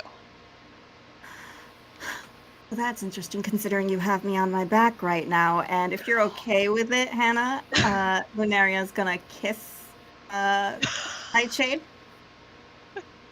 Yeah, And that's then fine. awesome. And then they're going to use the lower leverage that they have that he did not secure in their legs Sure did it. to knee him in the butt. Again, you just leave all these advantages, and they're so easy. And use the other leg to push them both up, so that way now Lunaria has gotten you off, sir, and because they used the kiss as a surprise. I don't know if you want. Where do you want to go from here? Because they could launch onto you, and it's just a role reversal, and then we can, this. But or we can do flip over, and we're both free of any kind of grappling from here on out. So I'm gonna give you the choice. So we did talk a little bit about injury as part of the negotiation process, and I want to make sure that y'all don't lose track of that. I was just gonna ask about that. Yeah, I think we have to potentially get both of them dinged up a bit more. I mean, you don't have to get yourself dinged up, but I would like a ding so I could go see Adelasia. How do you feel about he is into it, he catches himself and would like to just we're not that high up, right? Would like to roll both parties off the edge of the scaffolding. Jeez Louise. Yeah, that's fine. And then sounds good. Delightful. Yeah. So, and then would like to attempt to use the collision with the ground to break free and scurry back up the scaffolding. Sure. If that's the case, I'm trying to think in my bag of stage fighting tricks how that would work. So that way you get a better image and an easier way to shake off Lunaria. So if we're going to fall, and him have the advantage, what I would suggest is that he kicks her in, like, mid-tumble, uses, Lunaria essentially as a launch pad. Doesn't matter where you kick, and it doesn't knock Lunaria out, but so that way you don't have a reason to kill Lunaria. Just like, okay, that was fun, bye. But enough to, like, perhaps a collision with an edge of something that scratches up Lunaria's back. And while the struggle of trying to get up is happening, you're able to get up the scaffolding. Delightful. Sorry, Liz, we broke entirely from questioning questions there. I mean, y'all were doing just fine. Like, negotiate in the space. So the last thing I think that I would be curious to know as an observer, as Lunaria is kind of I guess first of all, how does Lunaria recognize like this is the point where they need to abandon their efforts? Like they need to haul ass out. There is a laceration if everybody's all right with it at the table. Going from their shoulder blade like on the back, so that way it's not something that can be seen outside of a dress. From on a diagonal down towards the small of their back, because whatever they landed on was enough to cause that damage. If everybody's good with that. And me. I think Yeah. good. Yeah. Awesome. That's what I want. All right. Anything that you would like to stipulate to Hannah in terms of the Nightshade's remaining mission, other than the fact that it happens? Yeah, I think just that Nightshade scrambles back up the scaffolding, disappears over it. There's a brief moment, and then their face sort of just very briefly pops back over the scaffolding, looking down as if he is checking on Lunaria, and then seeing that she is not that she survived the tumble and is like conscious and scrambling and like that they are conscious and able to move about, will pull back over the edge of the scaffolding and carry on with his mission. Does he have any expression of like regret or upset or I don't know, conflict as he looks over the edge? Conflict, yes. Conflict is a good adjective. Oh, it's so hard. The decisions we have to make as mastered entities. I do think that instead of Nightshade seeing her, though, they're already gone. Delightful. So looks back over the edge, does not see, and so instead, so sort of conflict as he looks over the edge, turn into shock, and then focus. But whether they are nearby to see that and just not seen by him is an open question. They could probably see it if they look over their shoulder. They're only not so far in the shadows. Delightful. Anything else that I need? We want in that scene? I liked it a lot. As long as Hannah liked it a lot, that was fun. I'm pleased. Thank you. Thank you. I now return things back to your regularly scheduled facilitator. Thank you for diving in. Thank you.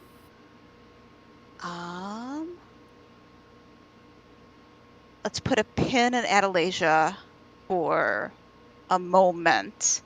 And Allie, I think you did not have a scene in the framing list. Am I remembering that correctly yet?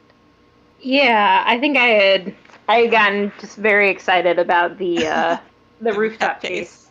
I wanted to circle back and see if there was so I think instead of doing the full scene, I think I'll do the overview kind of thing. Sure. And in fact, I will. You see, the fly trap continues on her rounds because, despite everything, she still has a duty to patrol the streets and make sure there are, that things are all right. You see, quick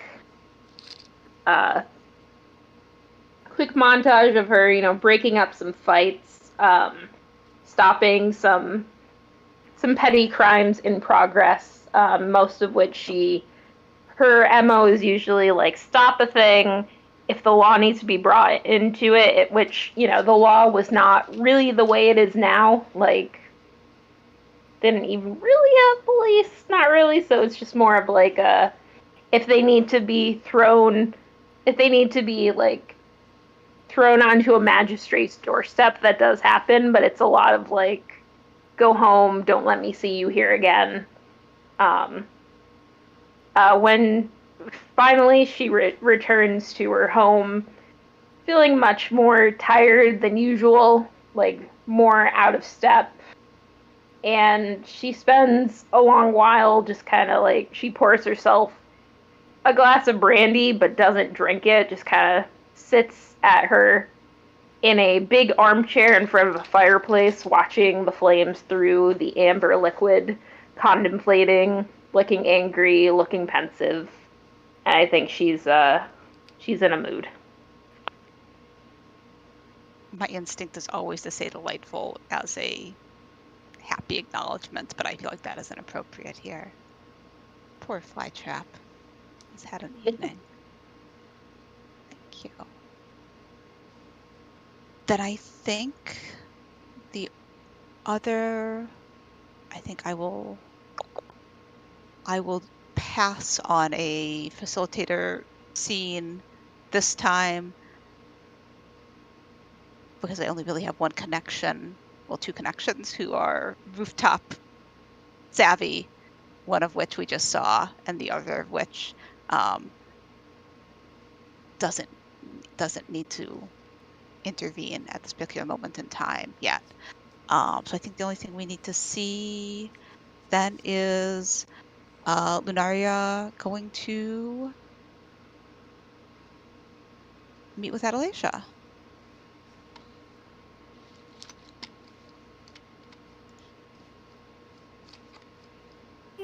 Yeah. So I unmute myself. Yeah.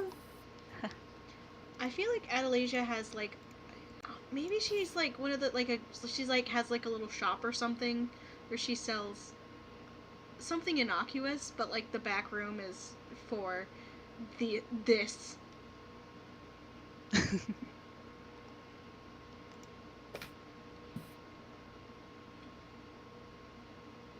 Oh, did I lose everybody? Can't hear Nope, anything. you're good. We Okay. can hear you. Oh, okay. I wasn't sure if you had stopped talking or if your no, mic no, went yeah. off. Or... I mean, it's up to you. Ultimately, it's your connection. But Yes, but you're controlling the connection. Okay. It's up to you. You have So- free reign. I give you free reign. Adelasia has a small tea shop. Tea shop. Yay! And lives upstairs in the apartments, and in the back room has a spot where like she just knows that Lunaria will stop by probably to get patched up. Like it's set up for that sort of thing. Oh. Aw, I love her already. Cool then. In that case, Lunaria is not stumbling, really frustratedly keeping Zer back from just, getting everywhere and trying not to grimace too hard that her face breaks. They're really mad too that they had to kiss Nightshade to pull off that last move, but it was better than getting a headache, so... Or was it? I don't know. See, I just want to confirm, Hannah, I'm pretty sure Lunaria knows that Nightshade is the one who attempted on their life, but something you were saying made it sound like not. Is that what you were implying, or? He thinks Oh, okay. they don't know.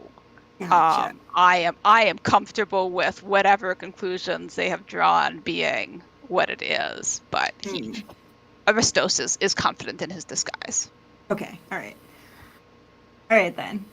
In that case, I will take a little bit of that back and just be incredibly frustrated that they had to kiss anyone to do that move, but also just like, this is not ideal for feelings.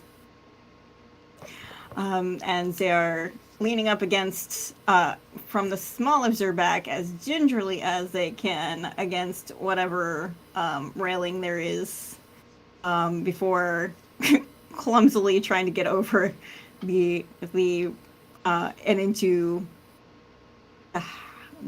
this area that Adelasia has. Yeah, there's like a Awesome. So a chime goes off, like the bell at the like the doorway in the tea shop. There's another one on this window. Okay, perfect. So I do get to go through a window. I've gone through a window in every game I've ever played. Even as the princess in the last game, I went through a window. It was great. All right, so we're working with my dreams and aspirations. All right. Yes. Awesome. They stumble in. You know, as much as I do wish you know I was here, I don't know if it is exactly a great idea to let the rest of the world know that there's someone in your back room. Well, I need to be aware when you come in so I can patch you up from whatever misadventure you have found yourself in. She's just sipping a cup of tea. And they're staring at it like, I could use something a little stronger. And just like, ha ha ha, misadventure. Yes, thank you for aptly putting it. I do require a little bit of assistance here before I, bleed out all over your wonderful rugs and floor here. Well, we can't have that. The cleaner would be very expensive. And she'll... Go ahead. She'll slide over and put the teacup in your hand. And Zol, take a sip if you're all good with that. Oh, It is your teacup. Yeah. All right. Awesome. And very confused why you have enough blood to make,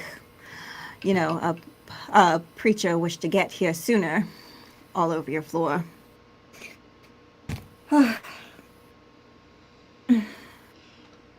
Right, let's see how you hurt yourself this time. I didn't hurt Perfect. I didn't hurt myself, and they are struggling out of the dispenser because if you've ever been hurt in that area, all of that movement does not work well. Absolute worst. And they are unashamedly just stripping down because clearly a lot of that garment is a goner. And you can't really wrap things up when you've got all those things. Yeah. Adelaide's just gonna pull out a pair of sewing scissors and just cleanly cut away. Awesome. Oh, good, you've got those this time. I have put together a whole kit. Wonderful. I thought I was going to have to do any extra gymnastics for this evening. Well, that's completely up to you. Can you say that again? Oh, that's completely up to you. Don't tempt me. Although I don't think my rotator cuff can really handle much right now. I can't quite tell how bad it is. I was more concerned of getting out of Dodge. Unfortunately, I wish I could have ensured he didn't dodge my fist. It's deep, but it's not life-threatening and definitely in my wheelhouse, so... Good. Yes. Well...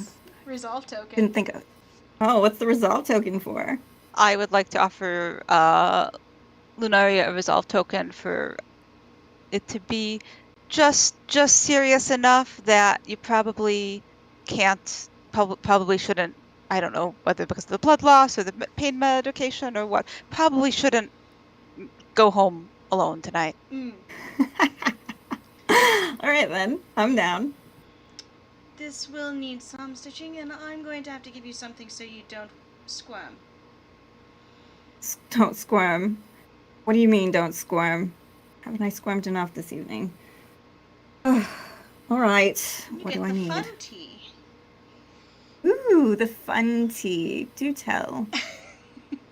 And she'll head over to she has a whole apothecary shelf with all sorts of little drawers in it, and she'll pull out some stuff and start putting together the fun tea and put together a tincture that will definitely make you not feel your back anymore. Wonderful. You'll need some Spiria for that. Is the very base of aspirin, just so you know. In case anybody's going, what? Annika is not going to be enough for this, unfortunately. Mm. Well, what should I do then, Doc? You are going to drink this very fun tea and Mm. not wiggle, and I'm going to sew up your back and make sure everything is clean so you don't get any sort of weird infection from wherever you've done this to yourself. And then you're going to sleep here tonight so I can keep an eye on you. You've lost a lot of blood, and that's a lot of fun tea. At this point, Lunaria is going to do a really silly shoulder shimmy. It's like, you mean don't wiggle that round while I'm getting stitched up and having fun tea? You are asking a very, very odd thing, actually, if this is the fun tea. Resolve token. What do you think at, Allie? I would like resolve token that when Isabella was shimmying their shoulders, it was meant as a joke, but actually it really hurts, and now Z might need, a comforting, lingering hand to steady them. That's actually perfect, because I was going to say Zay Grimace next, because shimmying was not a good idea. Yeah. But they wanted to pretend like it didn't hurt. But no, Yeah. I will absolutely accept that resolve token. Adelasia has baker's hands, and so she just like clamps onto your shoulder and goes, right, exactly none of that, so you don't open those up further. Well, I won't open them up further if, you got to work on my back. Well, lay down, and I will. Right then, all right, fine. And say avert their eyes and just roll them. That's how they avert their eyes, and they just completely face plant down on whatever surface there is. Yeah, there's like a table with a done. pillow on it, because I assume that this happens fairly often. Yes. And they've tucked their face in their arms. And at this point, they're so used to this, it's leisurely at this point, like, get on with it. Yep. And she'll start sewing up their back. How can I? All right. Do try to be gentle. You know me. I've had enough hard knocks tonight. I only apply as much force as needed. Do you now? She just arches an eyebrow at you and starts threading a needle. Delightful. that feels like a possibly a good cut point. Is there anything else that either character wants from that scene? I don't want to interrupt whatever is going on. Oh, that's upsetting, Allie. I'm satisfied with it. But... Yeah, it looks good to me. That was incredible. Wow. Thank you all. Oh no. Okay, I'm covering most of the window up again. We are definitely having a night, it seems. I've seen a lot of action tonight, that's all I can say. Everything sounds like a euphemism now, and I don't know which of it is on purpose and which of it is not, but it sure seems to be a thing that's happening. Feels like a good opportunity to request a quick break. Yeah. Delightful. Yeah, I was just going to say, I think that's the end of Rooftop, so yeah. Let's Thank you. catch you all back at 12 minutes, 20 to the hour, and we will launch into, oh no, we have a novel chapter next, I think. I will figure out what phase is next. Yep, it sure is a novel chapter. Maybe a boat parade, who knows? See y'all in 12.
Yeah, I think Marigold. Adagio Tea sometimes does these like, or often will send like these random little sample packet Yes. things. So it's one of those, and they're often. I just sort of glanced at it when I took. That's why I've got a whole stack of them, and I just sort of glanced at it when I took it to the cabinet. I was like, that sounds good. I think it also has orange flavor in there. I don't know exactly. I gotta figure out which of my Adagio tea situation I can drink like without adding a bunch of cream to it. Because I tend to do that. Yeah. I need to do another giant order, maybe. I'll send I you some of my giant fucking order. Like, it's bad. I think I finally recovered from my early pandemic moment of discovering exactly how much 2 pounds of tea is. Oh goodness. Ooh, yeah. That's Yeah. very relatable. Yeah, like several different flavors.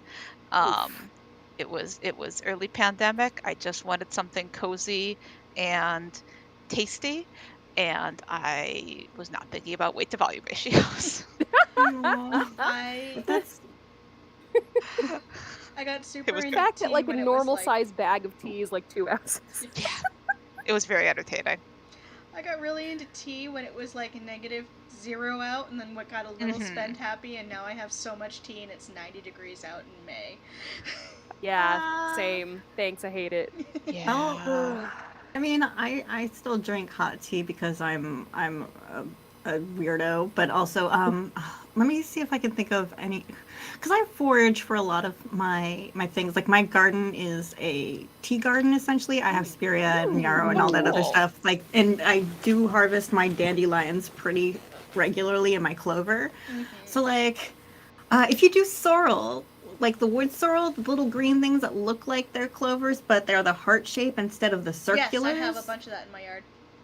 You can take that and you can brew it for 30 minutes and then, take it off. Then you can chill it. And obviously you can take out all the sorrel, but you can also eat the sorrel. They're delicious. It tastes like lemon. It's a good lemonade substitute. Oh, that but you sounds can, delicious. It's wonderful. Then you can add some. You could add clover to it, and it'll be fine. But what I would suggest is wood violet and a bit of honey, and you could put if you have lavender, you can put lavender in it, and you have an excellent lavender. I'm one of those random people who lavender gives me a blinding migraine. Oh, don't do lavender then. Don't do lavender. Yeah. Just do the wood violet. It's a different taste totally. And just do Cold that. brewing and- tea is also, I've had success with cold brewing tea. Yeah, That's I'm what I gonna ended give up that doing. a A shot lot too. of my pounds of tea was cold brew. Yeah, I I'm very gonna have to break much- out the cold brew pitcher again. Yeah. I prefer, the way my Mimi and my mom taught me, where I bring the tea to a boil and let it steep for a long time. But when it gets really hot, I just cold brew it, and it's still just as wonderful. I lucked out in that I have an electric kettle, so Nice. I bought one when I got really into tea. I was like, I'm not waiting for the oven or the stove or whatever the fuck. Yeah, Yeah. I did that when I got my AeroPress, and began the swift descent into fussy coffee. Yeah, that's why I don't use, one of the reasons I don't use my French press. I got mine. It was super cheap and worth the investment because I also do 3D printing, and I need hot water to pull the resin supports off of the print. So it's really nice. Multi-purpose. And all the tea drinking countries know that you need an electric kettle, and we're just still here in the dark ages.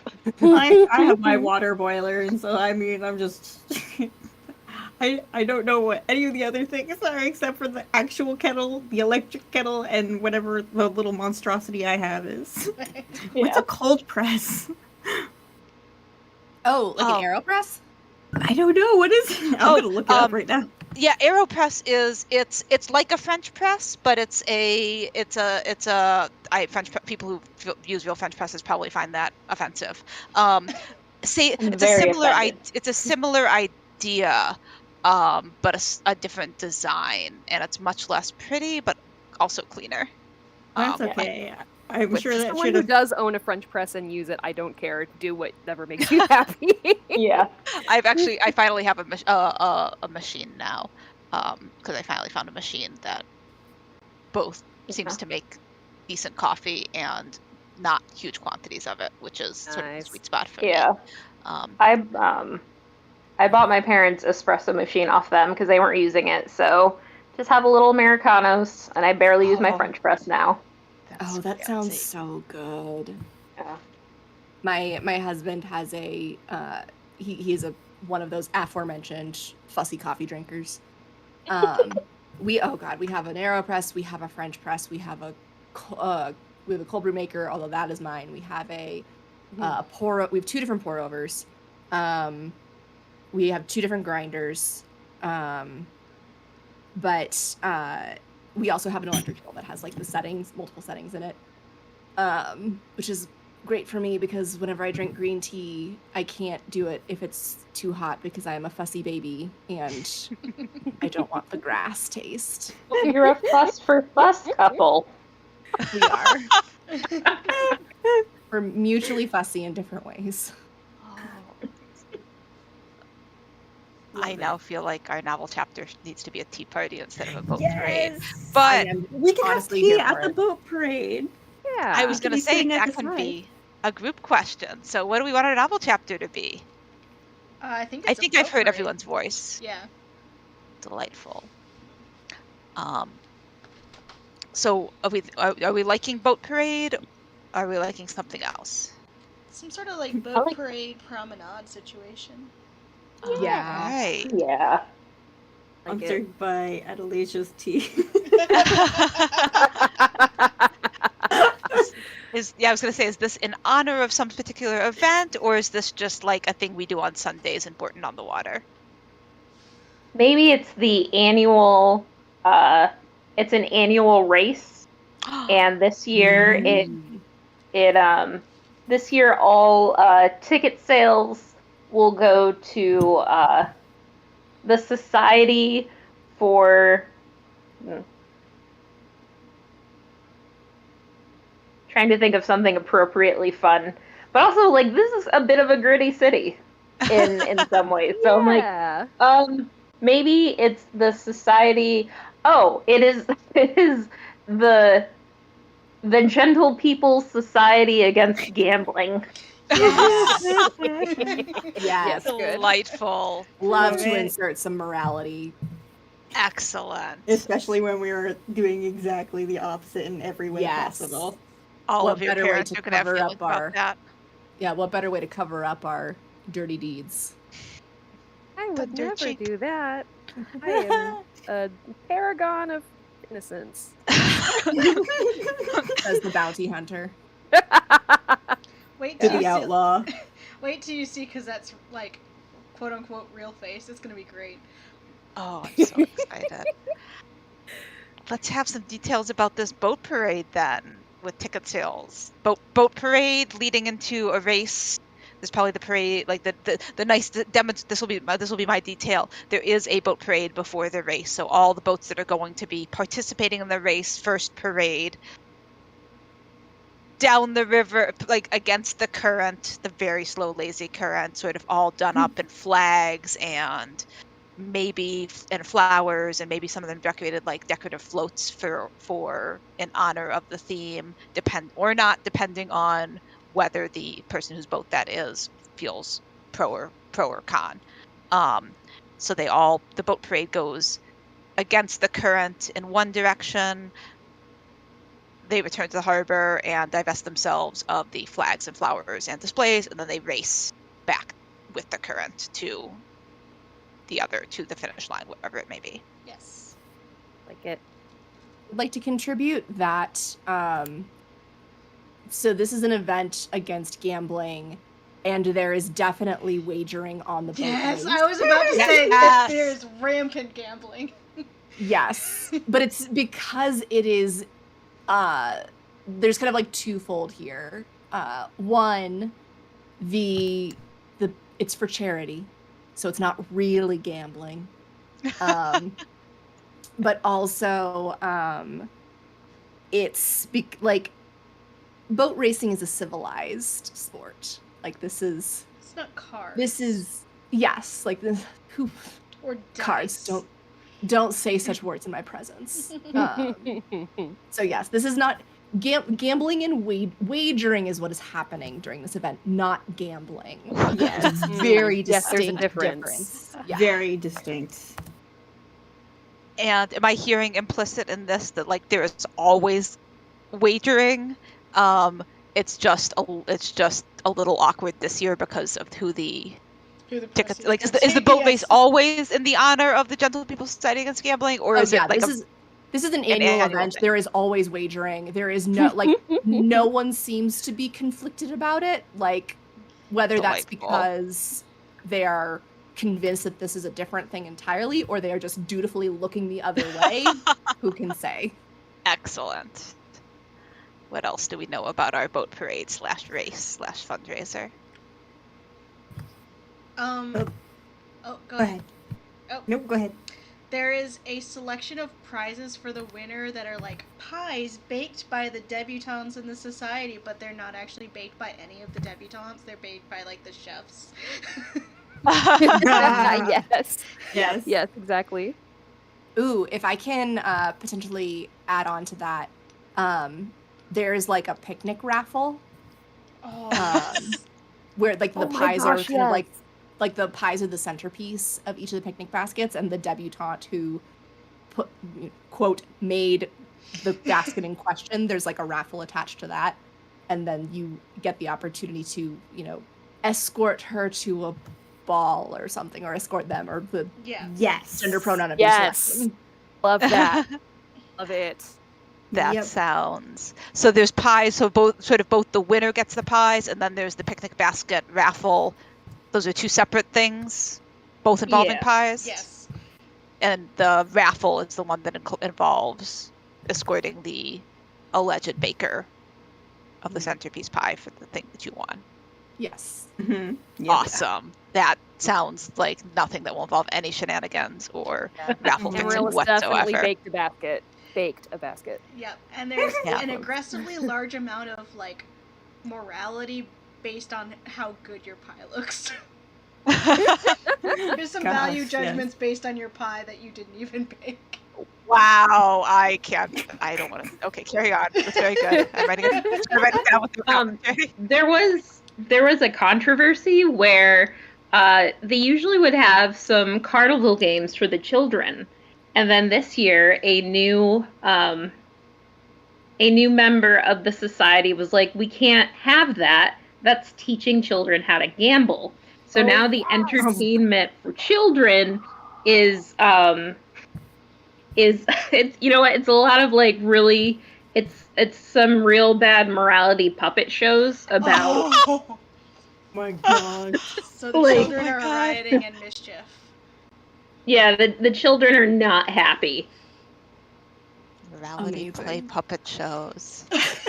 Yes. The children are like not happy. An extremely sanitized version of Punch and Judy. Oh, that's amazing. Sad. So I went to look up, like, there are the little tents and stuff like that, like opened tents. I don't know how to describe them, so I'm just sending pictures.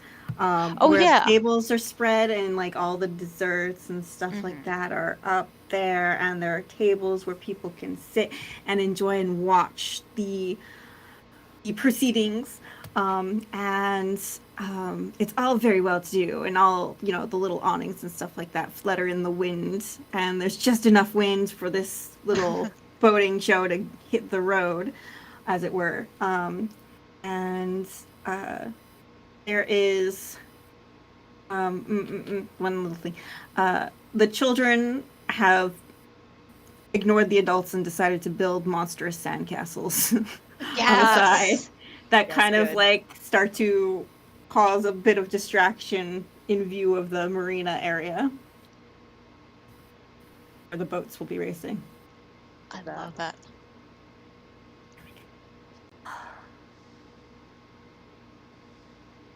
It's very pretty and very chaotic. Yeah, and I love the continuity of the aesthetic wind. So it's just windy enough for your hair to flow gracefully in the wind, but not so windy that you're getting sand in your face. Yes. And not so Yes. windy to tug all your hair out of your perfectly coiffed hairdo. Yes. But maybe a hat goes flying and someone has to gallantly chase it. Yes. Just hypothetically. Someone did not pin their bonnet down. Shame on them. Perfect. Yeah. I would like to suggest a three-legged race.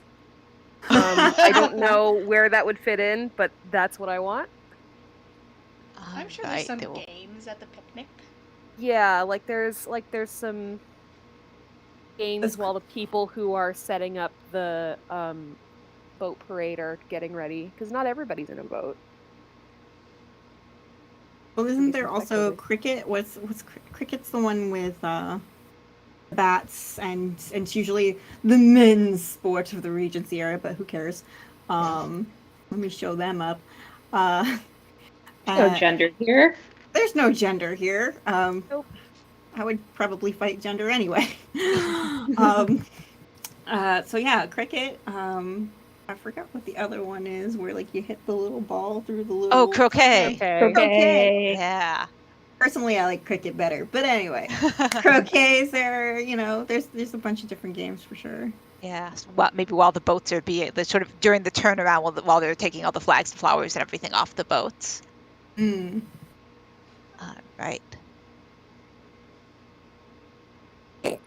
I am fighting the desire to add a rubber duck race, but I think there might be about those too.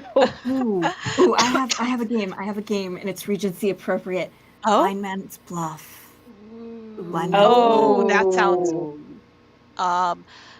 That sounds rich with potential. I'm gonna add that as its own game. Because I feel like that might be something we want to have towards the end. Yes. But also, if we decide we want it sooner, that's fine too. Schrodinger's Blind Man. No, not Schrodinger's. Chekhov's Blind Man's Bluff. Perfect. All I can think of actually is that scene in Sleepy Hollow where it's the Piccadilly Witch and whoever gets caught gets a kiss on account. Ooh. Sorry, I had to. With all this going on. Very good. Come on, Discord. Discord doesn't want me to post the, is it too many? There we go. There's all our details. So what scenes would we like to see at this boat parade? Everybody gets one. No pressure. I would like to posit that there's definitely, I think Adamantia is definitely there to try and appear much better than her sister, who's already there, her older sister. I would like to posit that Adamantia thinks that maybe the young Miss Villefort might need someone to guide her around, help her make her way in society. Adamantia takes Cosette under her wing. Yes. That sounds fun.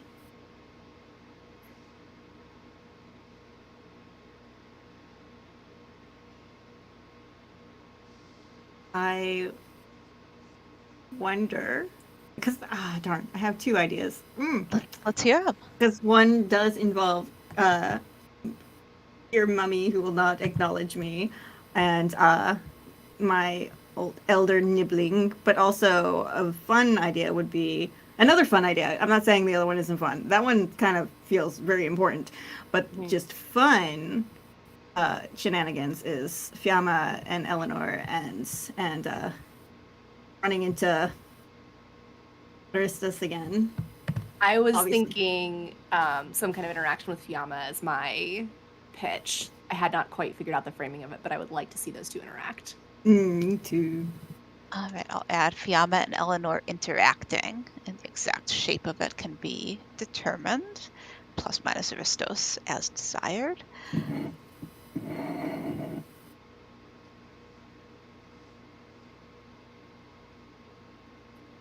I also am torn between two ideas. What's you? Because I thought it would be fun to see Margaret bidding on Amaryllis's basket, but also and maybe Captain Sinclair is there and he also bids on her basket. But I also was like, what if Amaryllis and Cosette are like, they run into each other and they're not really talking, but Amaryllis is like, "Did you get my note?" And Cosette's like, "I got your note," or something like that. Oh yeah, definitely that has to happen.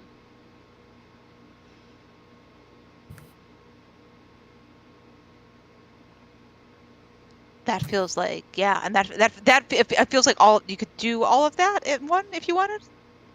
Yeah, I think that probably because I don't think either of those are too long, so that could potentially be in the all happening during the auction.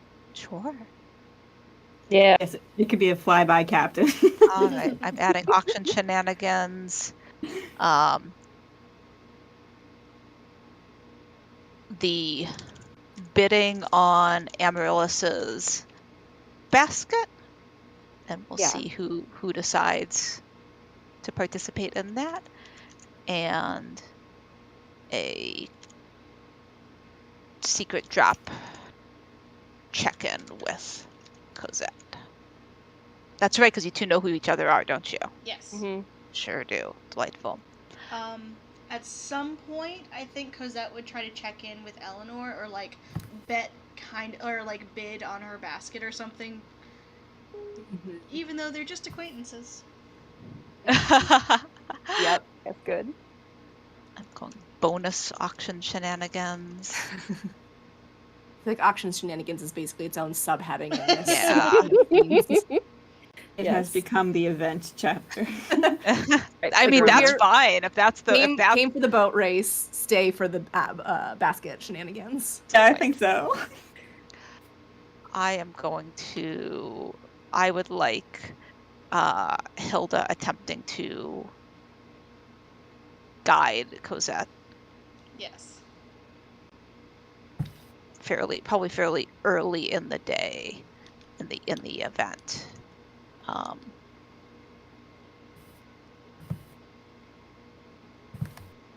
Maybe while the three-legged race is going on.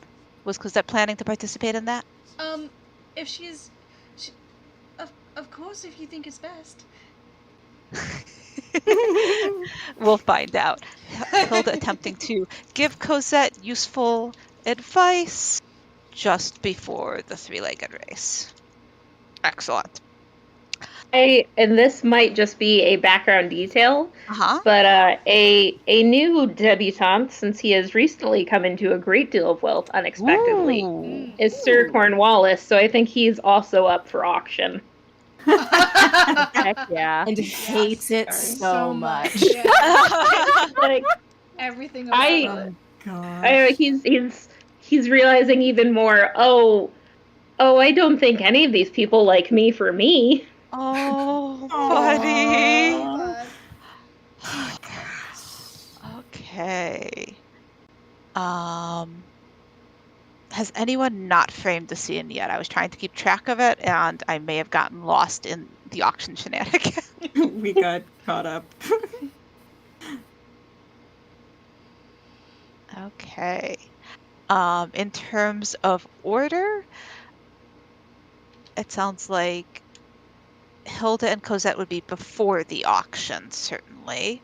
Adamantia, when did you... I mean, based on that's their a good goal. ages, Hilda and Adamantia, well, I mean, they're not cohorts, but they could be, like, run in the same circles. Yeah, I think Adamantia tends to act much older than her age. So maybe Hilda talks to Cosette first, and then Adamantia takes Cosette under her wing Yeah. after that. Whether because of it or not, we'll find out as we go.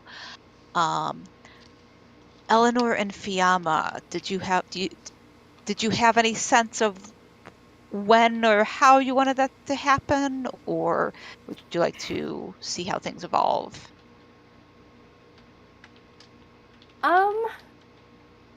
I think from my end, I could see it being something where Eleanor approaches Fiamma under the guise of like, we are here at this large event. You are not going to do me the discourtesy in public to actively shun me.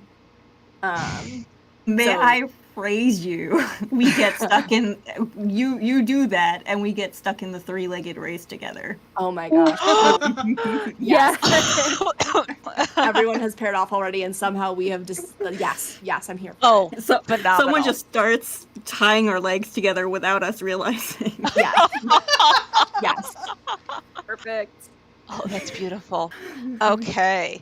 Let me, and then we'll move into, let me add hyphens. So I think this is what I'm seeing, with the caveat that the auction shenanigans can probably happen in whatever order. That was just the order that they were mentioned. Does that look right? Poor Sir Cornwallis. Yes. Poor buddy. Oh. I hope everyone gets some kind of toss in at Sir Cornwallis. Yes. I cannot wait to meet this poor cinnamon roll.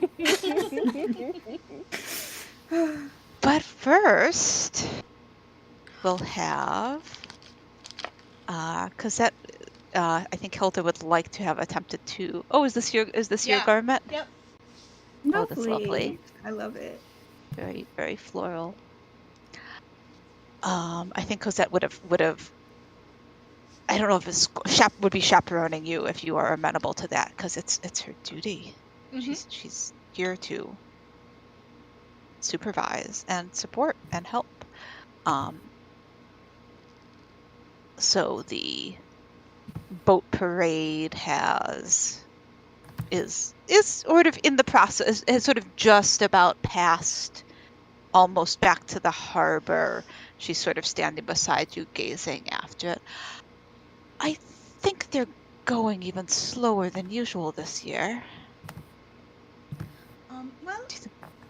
Well, all the more time for us to admire them, I suppose.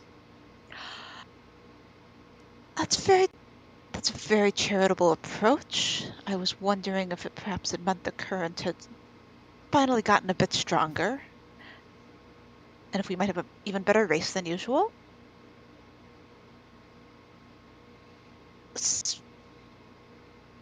Speaking of races, my dear, is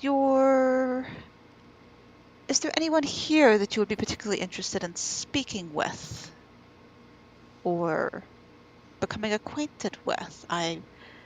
We've been here for a few weeks now, and I've been trying to give you time to settle in. I've been trying to watch and observe and see in which direction your attention was drawn, and I must admit that I have been having a bit of trouble reading you. I mean, of course I've met Miss Culpepper, who's quite nice. I think I wouldn't mind talking to Sir Cornwallis. He seems friendly in his own way. And her face, like she's a restrained. Just checking pronouns. Yes, she's a restrained woman, in general, but her eyes maybe light up just a bit when you mention Sir Cornwallis. They have come into a very fortuitous change of circumstances as of late, haven't they? He sort of glances, like, subtly is glancing around, just looking back for the boats, looking back up for the boats. Just maybe there's a straggler boat. Maybe it just happens to be in the same direction that Sir Cornwallis, at least the people that he usually spends time with, are standing before she returns her attention to you. I think that can be arranged.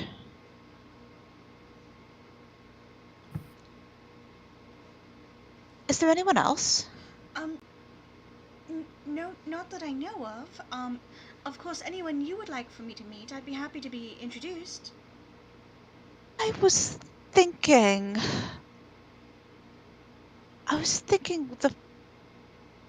there's always the Feather Swallow girls are well situated. There's always that, but yes, I think Sir Cornwallis would. Did you mention? You did mention Miss Culpepper, didn't you? Yes, we made an acquaintance already. Oh, I couldn't have missed that. I must have simply forgotten. You may want to consider that one, my dear. Reconsider is what I meant to say there. Walk with me. And she strides off in the general direction of the sandcastles.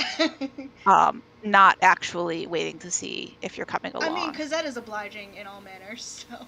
Hilda knows. And so she takes like 3 steps in the general direction of the sandcastles. Now, I know you are a very good-hearted and she would not be searching for the word here.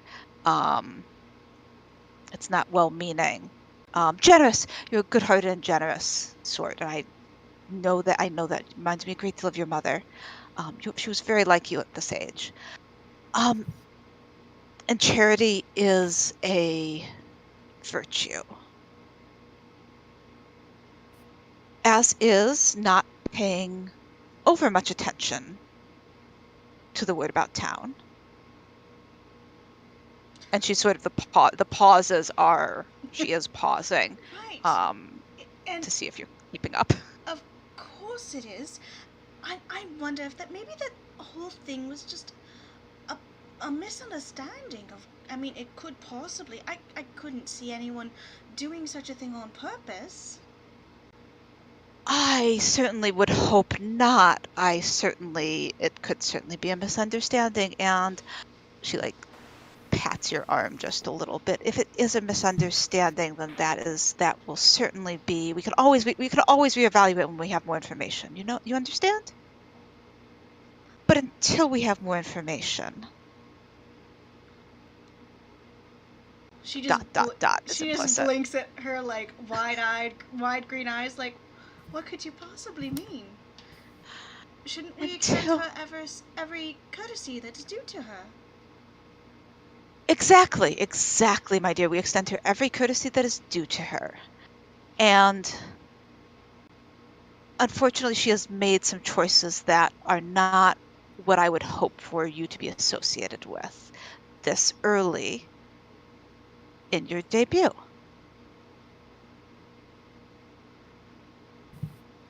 And she looks at you again to see if you are still blinking innocently. Yeah, it's all innocent looks. Butter wouldn't melt in her mouth. Oh, my dear. Do you see that sandcastle?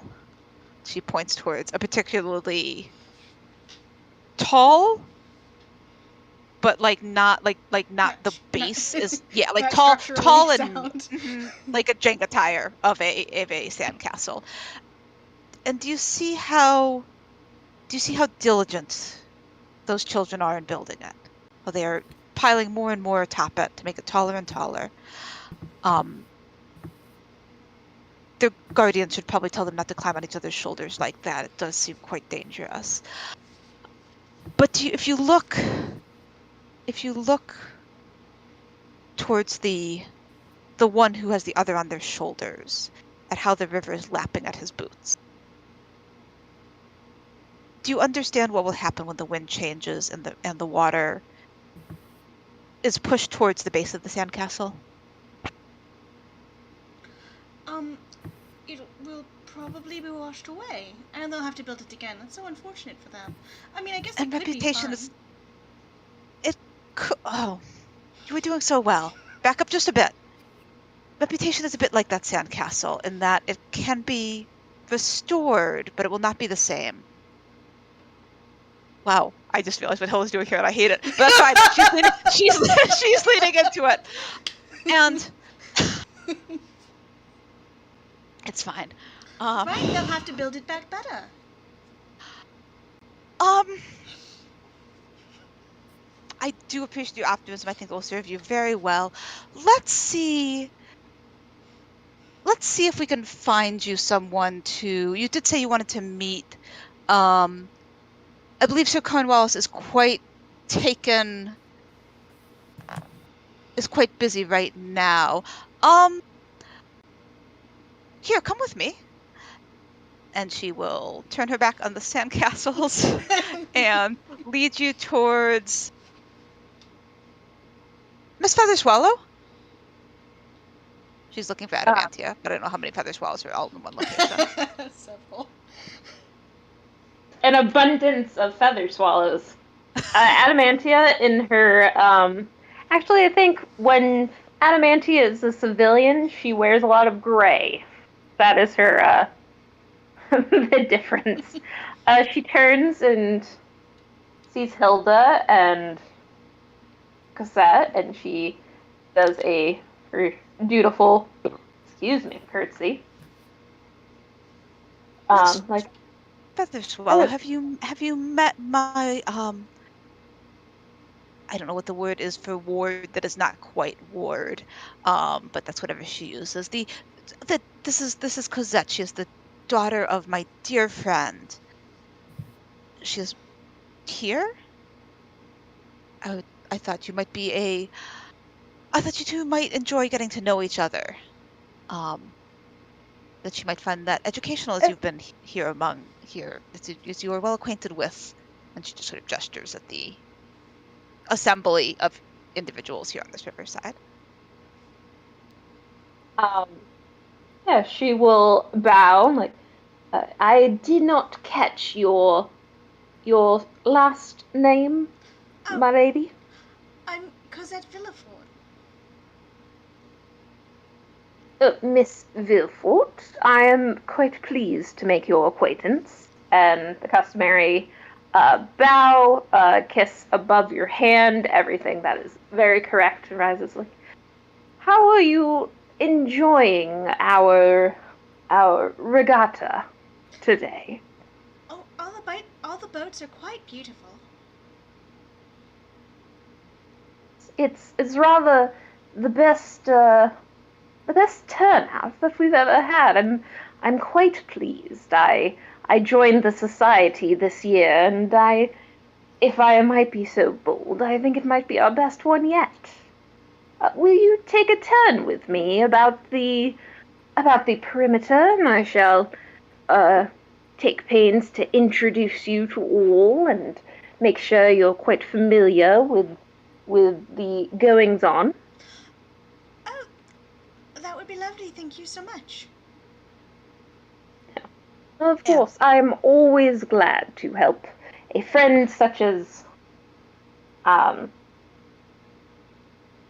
Miss Brome. She's ever been a beacon of our community. And Adamantia will take your arm in hers and adjust her deep gray parasol to make sure that it can cover you both from the harsh rays of the sun. Yeah, because Cosette will burn. Very important. And Hilda will make her polite goodbyes and then head off, making a beeline to Sir Cornwallis's entourage. Yeah. And in fact, the first thing that Adamantia sees is the sandcastles, and she sort of frowns like, oh, that looks rather precarious. Perhaps someone should say something to the children before a large pillar of sand is upon them. Oh, well, I mean, we could, certainly, or, if it washes away, they can build it back better. They'll learn lessons.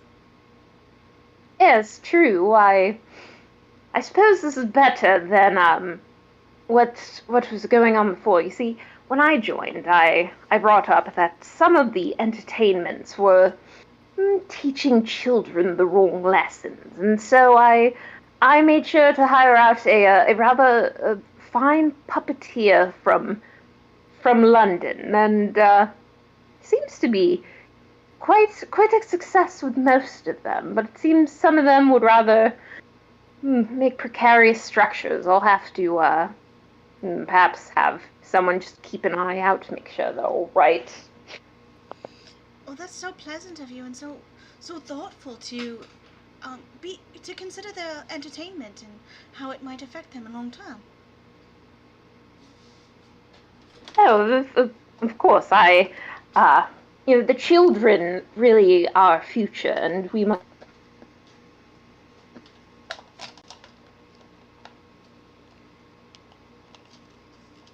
I think my thing just cut out. Yeah, Ellie, I think we got the children of the future, and then it was clear there was going to be a second half to that sentence, but it did not surface. Oh no. Oh no! Did we lose Allie? Oh, you're Okay. back. Welcome back. Okay, hold on. There's Let just a me dramatic do pause. one thing.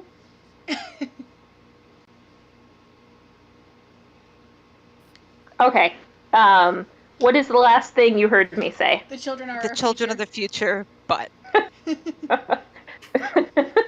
The children are our future, and we must raise them up to be good citizens to the crown. Certainly. There's so much interesting things happening in this town, and I imagine there's plenty of ways for them to learn how to best serve everyone.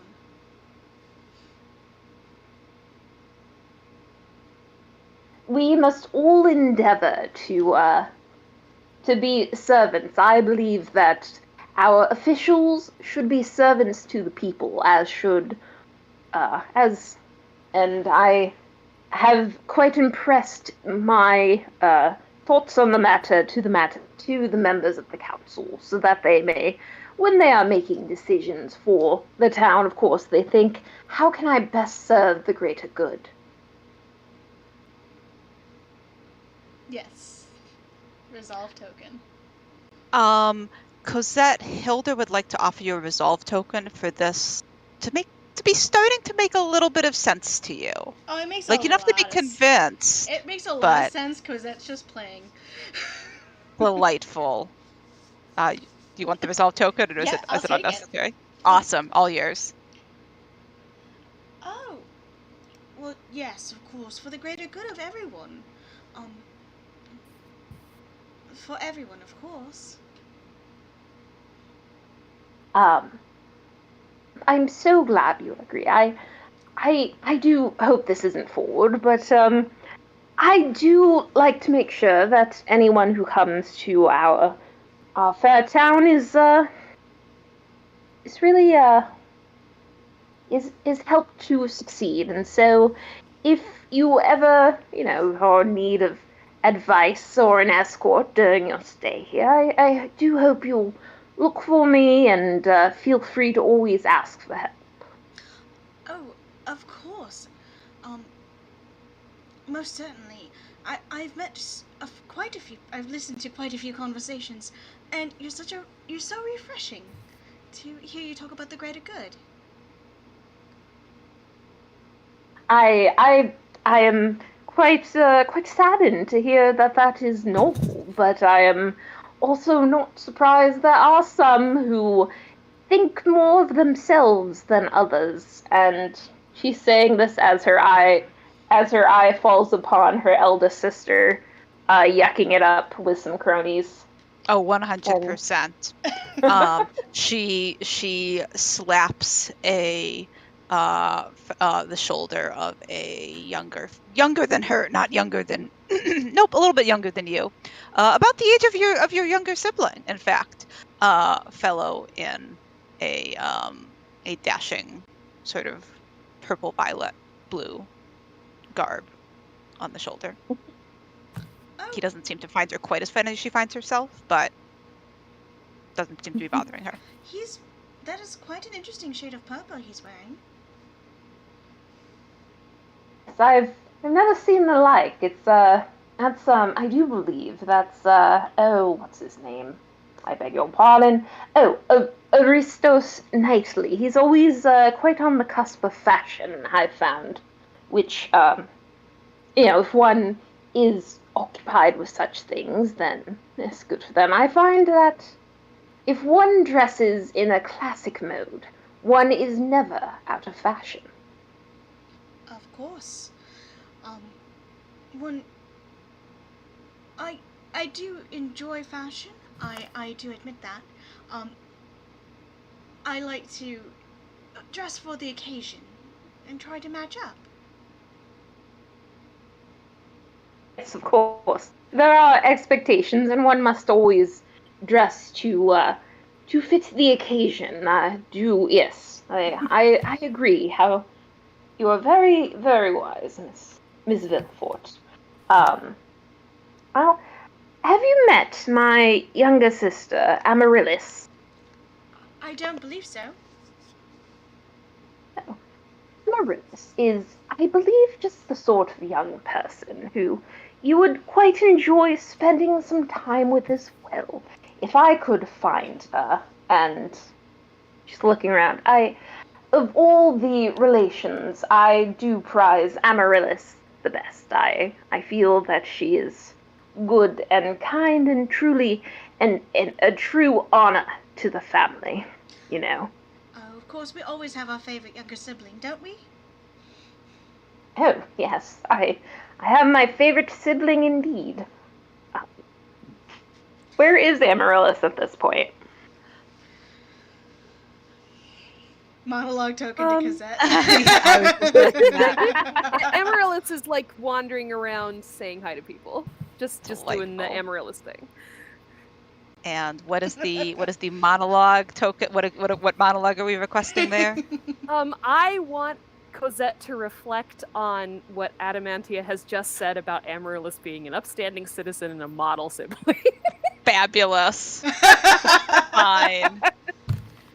Right, of course, they would be related. Of course, that is the upstanding citizen.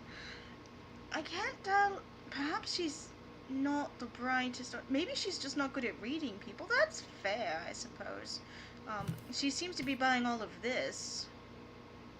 Everyone seems to be buying all of this. Oh, I hope I can steal away so I can get to Eleanor. I would like to at least say hello to her.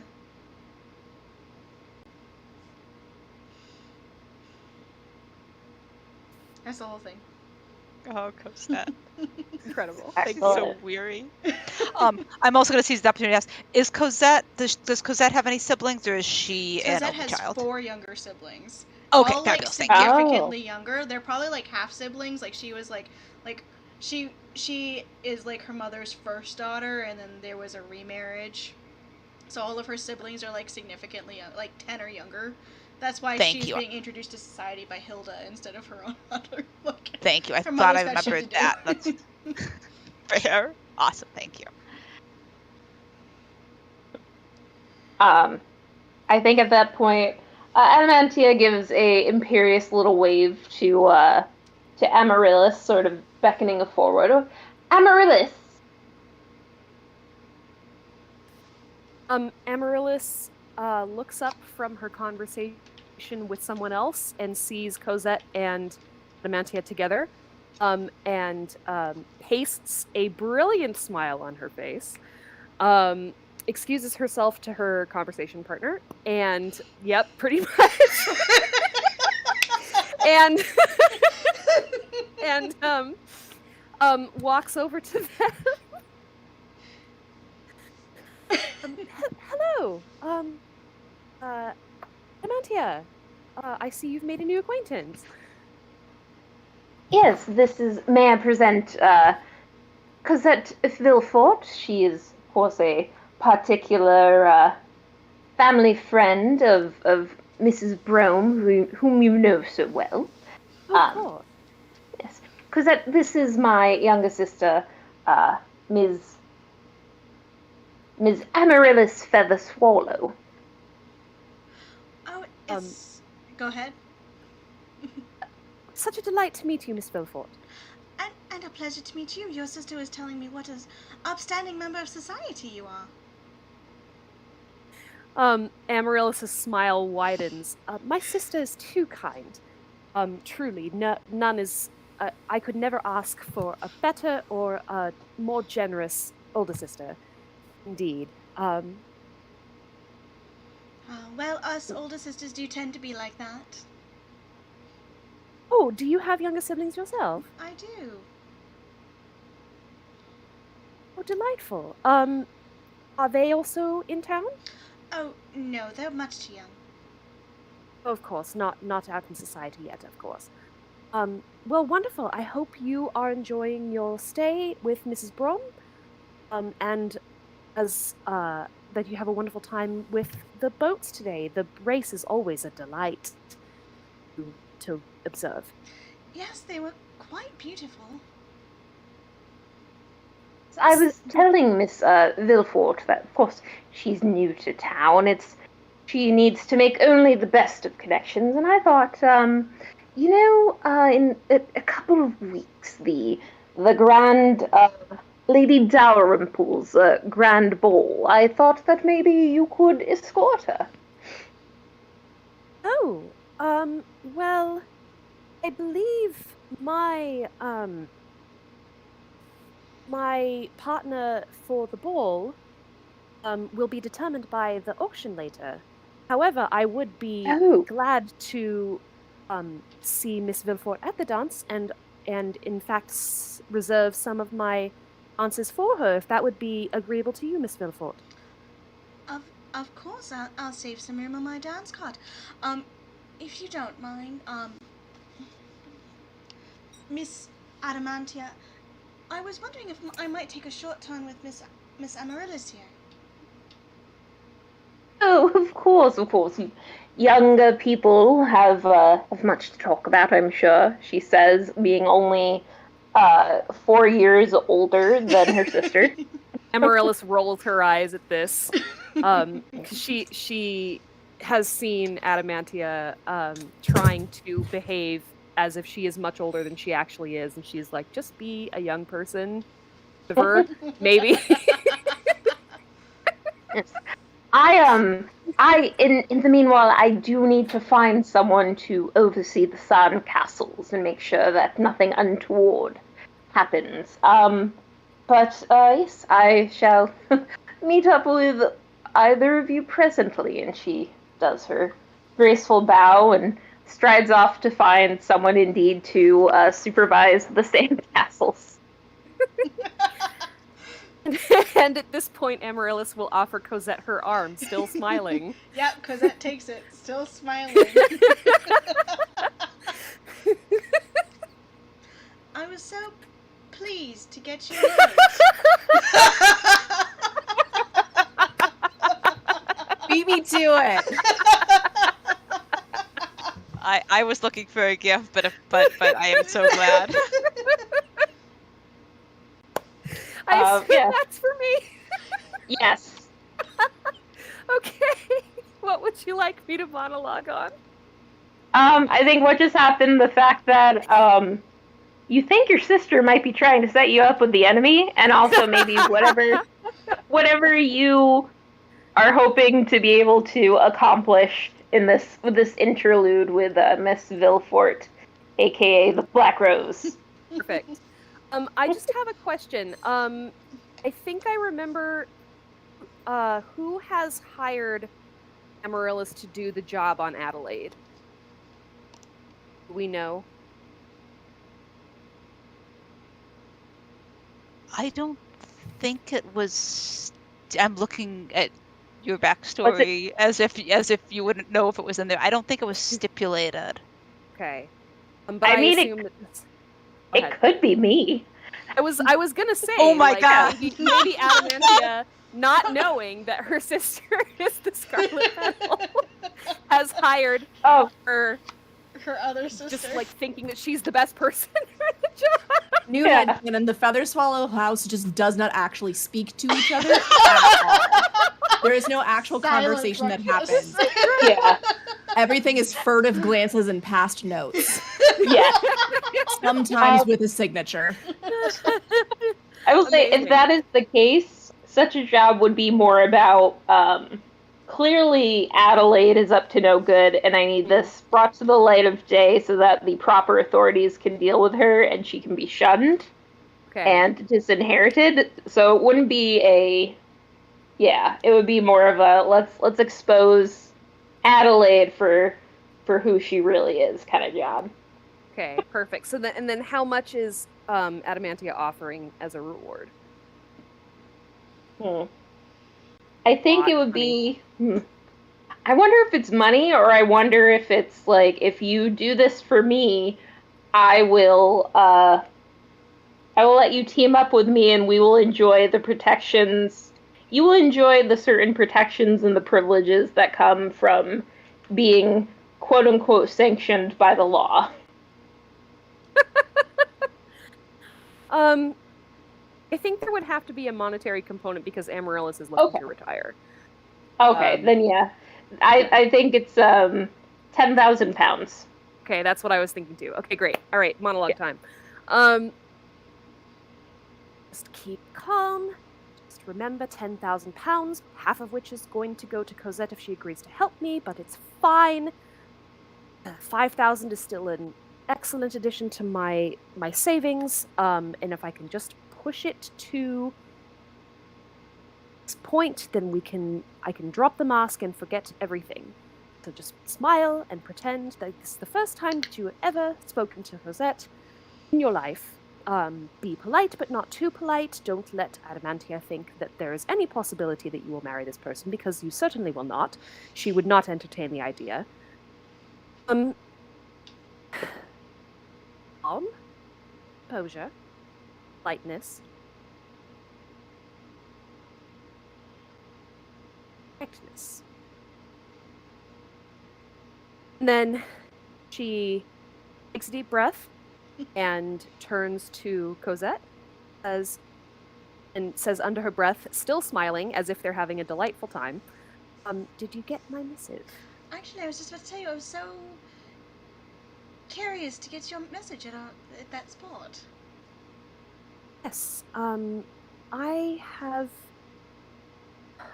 knew of no other way to reach you. I have been offered a quite lucrative job that I will require help with because it is a quite delicate matter, and I will split the reward with you if you would agree to help me. It's quite a considerable sum. The money is always interesting. I would like to know more about the details and the who's and the whys. Perhaps not here, perhaps at the spot tonight. Yes, I think that would do very well. I will be happy to share more details at that time. As I'm sure you have gathered, this is not something that we would want light company to overhear. And here she just gives a laugh as if Cosette has something very delightful. But I would be glad to go over it more with you later. Wonderful. Now, would you be so kind as to escort me to the bidding tables? I want to find Miss Eleanor's and put down a bid. Of course. Right this way. And she continues leading Cosette, still smiling, still having a great time on the outside, over to the auction area. Delightful. Anything else you want from that scene?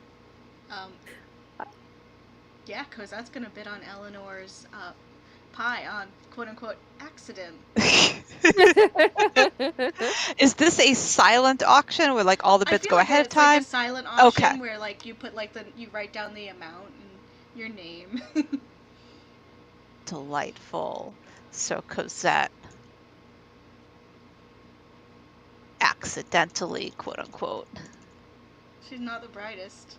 bids on Eleanor's basket. Do we want to resolve the status of that basket now, or do we want to do some sort of resolve token nonsense with the baskets that people might want to wait all baskets at one point together? Let's do all the baskets at one point. Yes. Delightful. Then I think the thing that we have before we get to silent auction resolution is Fiamma and Eleanor somehow getting stuck together in the three-legged race. Yes. I'm so excited about this. I know. So I think probably there's just kind of like a spot that looks like it's been cleared from most of the crowd, but it's because it's being set up as the track for the three-legged race, but I don't think Eleanor or Fiamma have realized this potentially. Absolutely It's been not. moved since last year. It's in a different location because there was somebody tripped and fell into the river, so they've moved it farther from the river this year. That was really close to the river then. There's just a little bit of a slope. There was momentum. I love they were it. tied to something. I guess two people would have I love fallen it. into the river. Yeah, I love it. and also to be fair, it's not an actual river. And to not have to actually use resolve tokens, I volunteer both Nightshade and Lunaria just for fun to have that happen last year. Nobody knows. Oh yeah, that yeah, definitely absolutely. happened.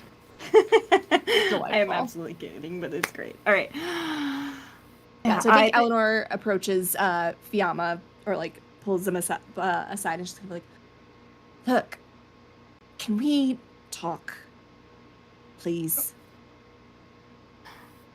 Well, seeing as you are talking right now, I suppose you've accomplished your goal, haven't you? Well, they start to walk away. Enough of that. Come. And she like reaches out instinctively and just kind of like grabs her wrist, or his wrist. And if you're okay with this, Fiamma is going to just use slight amount of super vigilante, just like, I can easily just disarm you with a flick of my hand, but it's not like anything aggressive or anything like that. It's just like the easiest brush out of the hands kind of grip, and turning to face you, nose to nose, like, okay, what do you want, Miss Culpepper? Can we please stop this? Stop what? I tried to stop talking to you. You're the one who's continuing. And that's the part that I want to stop. We were so close before Fiamma. Oh. Well, you think we can still be close to you? After what you did. I didn't do... Didn't do what? Tell me, Miss Culpepper, what did you not do? Well, first of all, tell me what you think I did. Because apparently there are multiple versions of that story. I'm not going to dare utter a thing about what I think you did, because we both know what you did. Oh, I'm not bloody going hell. to. Oh, bloody hell, you... Sod off. You're the one who went and talked and said things about me, and now you wish for me to talk to you. You said things about me, personal details, to someone I loved. And I'm sorry, and I apologized for it. What were your intentions with telling him these things? I genuinely thought that it was the right thing to do. I thought Right he should thing know. to do? I thought he should know. You thought he should know, and you thought you were the person to tell him instead of me, instead of him hearing it from my lips and not yours. I think you had other goals to accomplish with your silver tongue, Pepper. I promise you my tongue was nowhere involved. Oh, so there were tongues involved. Oh. Look, Words, Eleanor. Perhaps. Okay, fine. My tongue was wagging. I said things I shouldn't have, and I'm sorry. That's all. There was nothing else. I did not have designs on him. Why would you tell him again? It wasn't yours to tell. It wasn't your secret to tell. You've made this bed, Miss Culpepper. You lie in it. You can do that alone. And I think at this point, there's someone who definitely has already tied us together because Yeah. I think we're so close. Yeah, I think Eleanor like tries to like take a step back and then realizes like, oh, you will have to be the one to lead this conversation. You've got to be kidding me.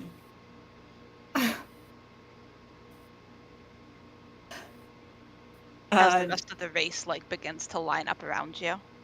Oh no. How much do you hate losing? Sorry, can you say that one again? How much do you hate losing? I hate both that and the fact that you are wagering that against my desire to get away from you. Look, this is no picnic for me either right now. The irony does strike me looking Oh, a glancing at the picnic. picnic baskets. All right, right. Isn't that why you told Aristos exactly what happened? A picnic. Do you want to win this race or not? I'd like to push you in the river, but I guess I don't have a choice because you are tied to me. Well, unless you'd like to go for a swim as well. All right. But this means nothing. This changes nothing. This is just because I don't like losing. Understood. What's your resolve token, Nana? I would like, if it would be fun for the both of you, I would like at some point in here for Eleanor to bump Fiamma's shoulder, put her arm around their shoulder as part of the race. Basically something that in some way hi Heather, 1 second. In some way reveals that makes Eleanor aware of the injury. I would suggest wrapping Eleanor her arm around her waist because it goes all the way down. Oh, yeah, delightful. Yeah, so it's perfectly fine. And then the rotator cuff would have to move around Eleanor's shoulder, and that would be very difficult. Yeah, I like that. And Heather, what's your bid?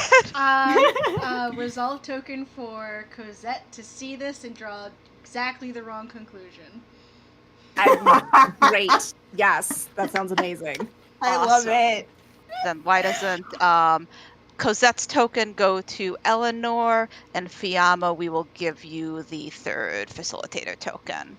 This works out perfect because I was going to say that Fiamma is, obviously growling these words and they're in Eleanor's face. So, they're very close. If that's okay with you, Liz. Before all that happens, not growl, but you know what I mean, the low, sultry voice thing. They were having an intense conversation, and Cosette. That's what I'm trying to say. Yes, yeah, that's totally fine. Yeah. Awesome, because that would help with Cosette drawing the wrong conclusion. Yes, of course. Excellent. So I think hobbling as we're hobbling up to the starting line, Eleanor sort of puts her hand kind of tentatively around your waist, and then flinches it a little bit as she kind of recognizes that something's off here, and then puts it in place more firmly in the same spot. Perfect. Fiamma is going to grimace and shakes her head and try not to roll her eyes up to the skies again as they try desperately to get their arm, which is the injured arm, going from that rotator cuff around Eleanor's shoulder. As they're getting to the starting line, Eleanor's just so inside first, then outside. In, out. That's the pattern. Yes, we all know how to run a 3-legged race. Well, you want to make sure you start on the same foot. If you insist. I swear I'm not going to trip you or anything. I want this to be for as quickly as possible so I can get disentangled from you sooner. Fine. Fine. The faster we go, the faster it's done. Perfect. We'll win first place then.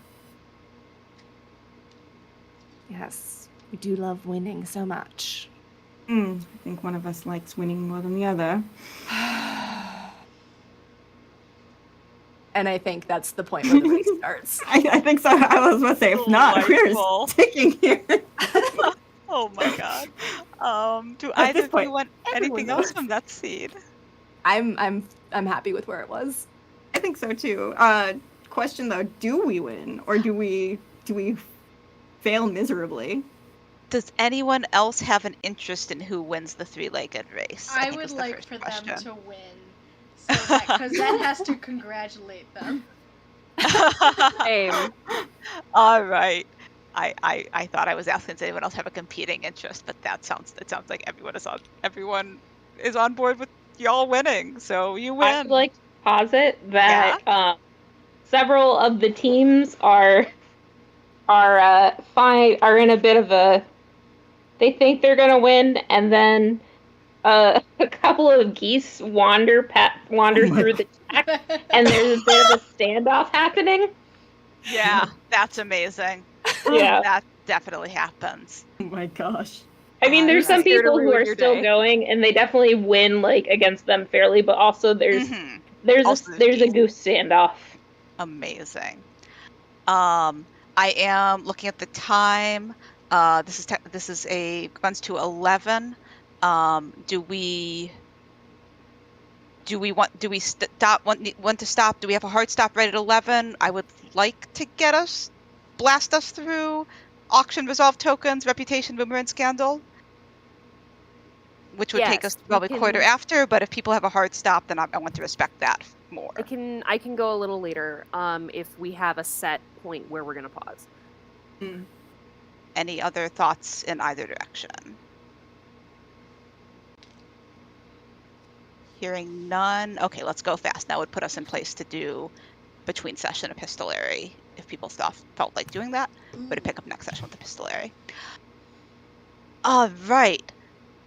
Silent auction. Sir Cornwallis for sure bids on his own basket. Yes. Okay. Oh, buddy. can I spend a resolve token? What's that? Hilda won his basket. Whoa. Throwing down. I was just gonna say, so we know we have people who want to bid on Amaryllis, Eleanor, and Sir Cornwallis. Is there anyone else's basket who someone is desperate to try their hand at? Okay. Yeah, go ahead. Because what the end result is the ball thing, correct? Mm-hmm. Yep, it is. You get the basket, you get the pie, and you get to escort the person who allegedly baked that pie to the Lady Dalrymple ball. Yes. Because no, I'm good. Okay, because I was gonna think maybe Fiamma gets bid on by Aristus without realizing it, but I'm good. Okay. I'm good for other hijinks. Okay. We put those two in awkward situations. Sure. And we can also, if we decide, if we realize in a session or that in like another chapter that we needed someone to have won a basket that didn't happen on screen, then that could have happened. I heard so we know Cosette bid on Eleanor's basket. We know Hilda bid on Sir Cornwallis's basket. And I believe there was going to be a bidding war on Amaryllis's basket. Is there any competition for Eleanor or Sir Cornwallis? Do we need to do any sort of resolve token bidding there? Or do we not need to do any resolve token bidding there? You know what? I will posit that Adamantia just, she wants to.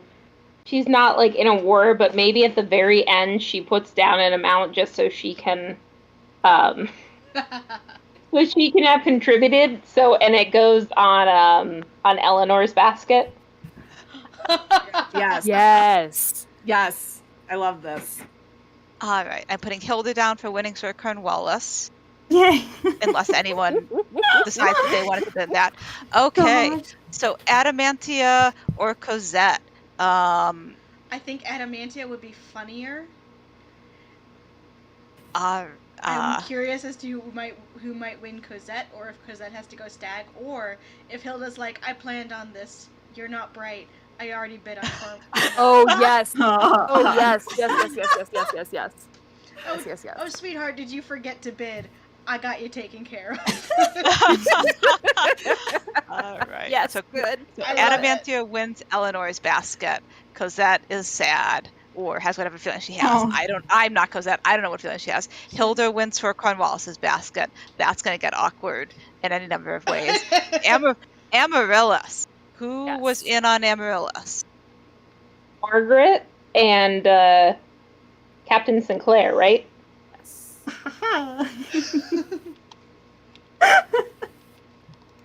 I think that's right. I'm sorry. I was just realizing that I marked the Illinois basket as resolved immediately after there being another thing because I wasn't processing brain power. Adamantia versus Aristos bidding on Illinois basket. Then we'll get back to on Illinois basket. Ooh. All right. I mean, that's that's Right? ooh. That's Loving it. juicy. That's I juicy. love it so much. Ooh. I hope you're all right with that, everyone, Liz and Hannah in particular, because I love it. I think I will concede that to Aristos because that's juicy. Okay. Mhm. Aristos will offer you a resolve token if you would like, if that would sweeten the deal. We'll offer Adamantia a resolve token. Oh, yeah, I will take Okay. a resolve token. All right, mark it. All right, back to Amaryllis. So it was. I'm sorry. It was who versus Captain Sinclair? Margaret. Versus Captain Sinclair. Oh, that's Yeah. right. Who we haven't seen yet. Okay, Yes. you two can. I will stop talking. You two can talk it out. Yeah. I think Margaret. She's pretty new and she comes from secretive, so I think she's definitely latched on to Amaryllis, so she is determined. But also, I want whatever is going to be the most narratively fun for you, Marina, is what I want. Yeah. Game.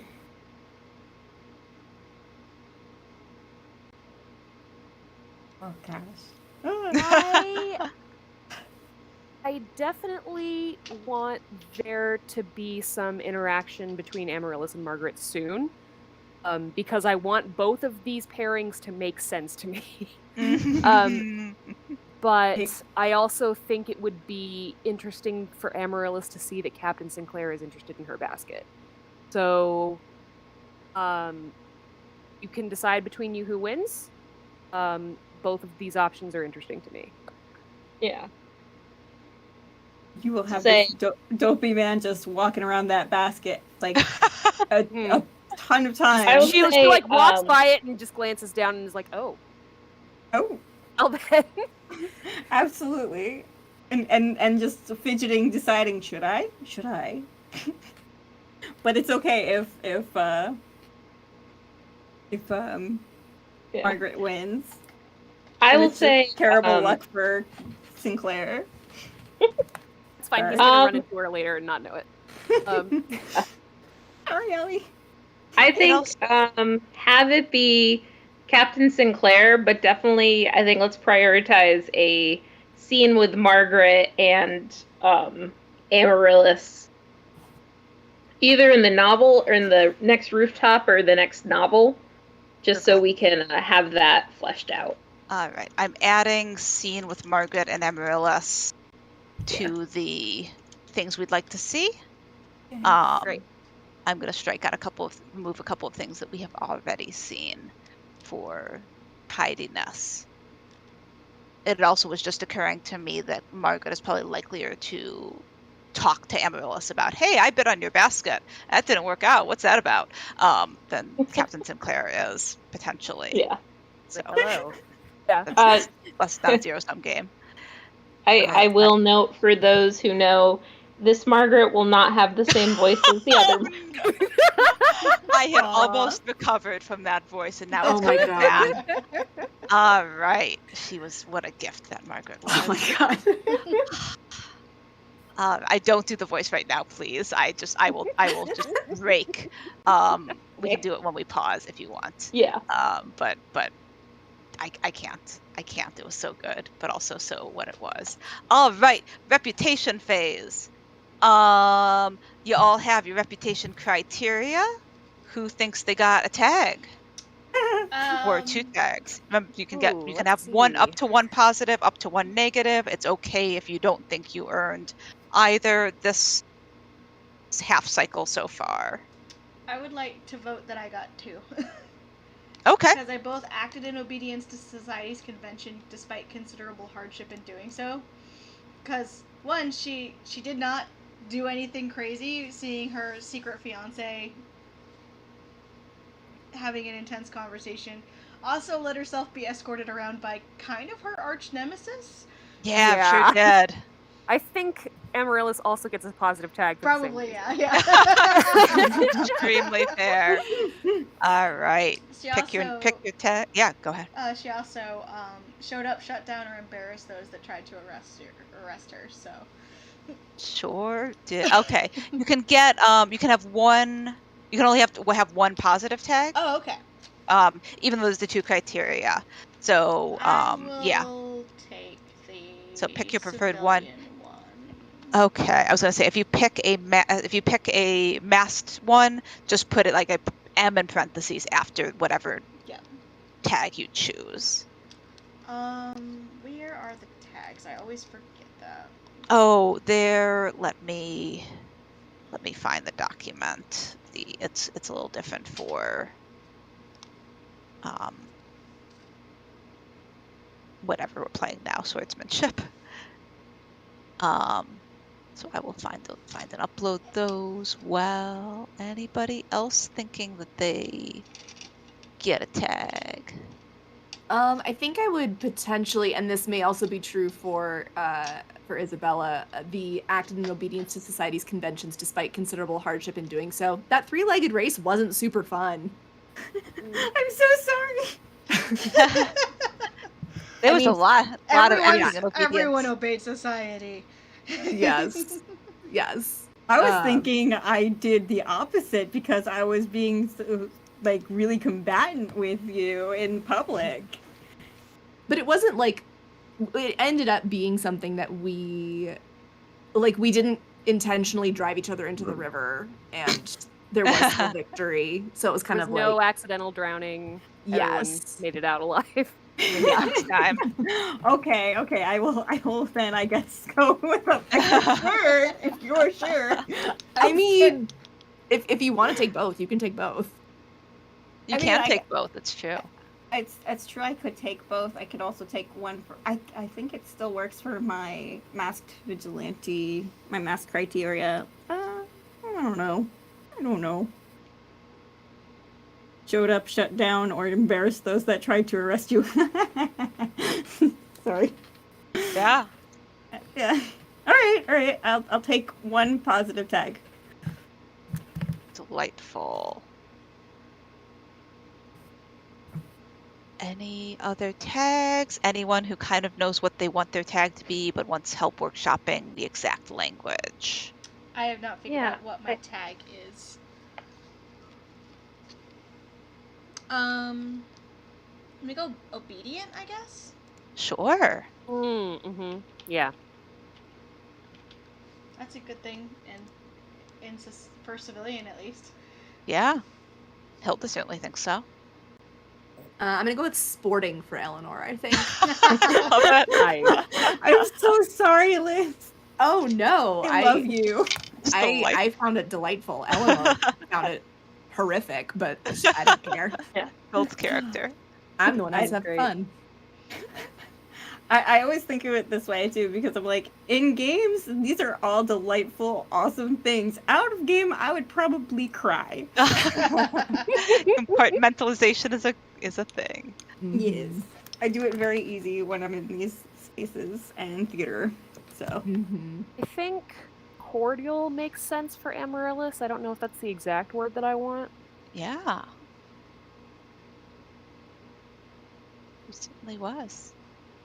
I'll go with that.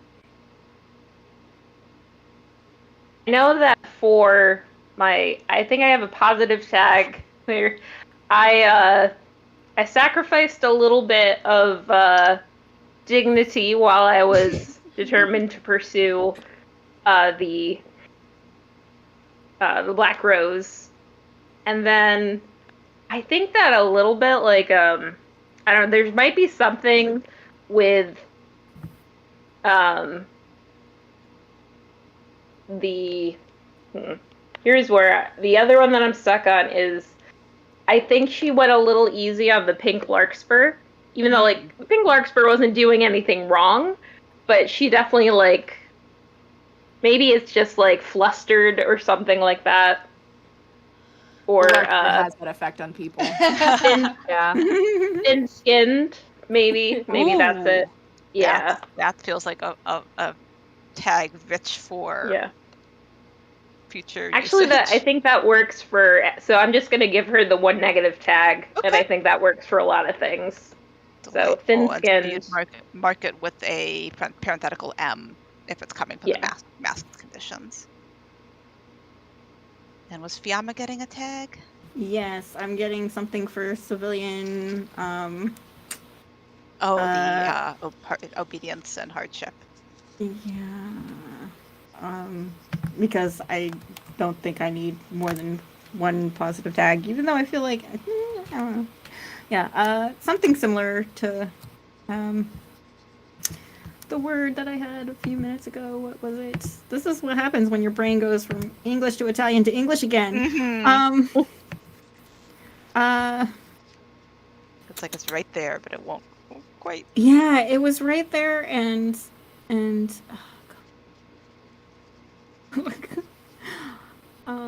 it's also if it's just not showing up. Tenacious.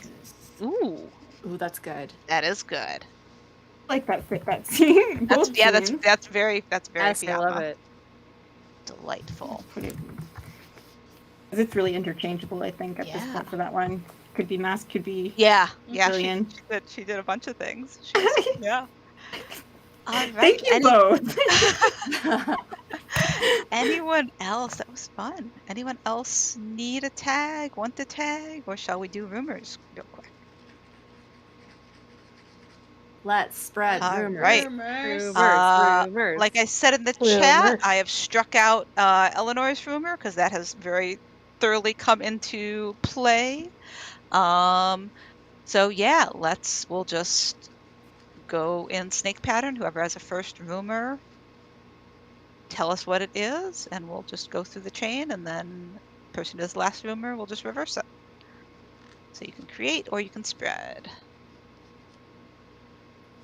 I have one because I had an idea for Amaryllis's backstory, why she's a dowager, even though she is 27. Let's hear it. Amaryllis once had a secret elopement. It runs in the family. That's juicy.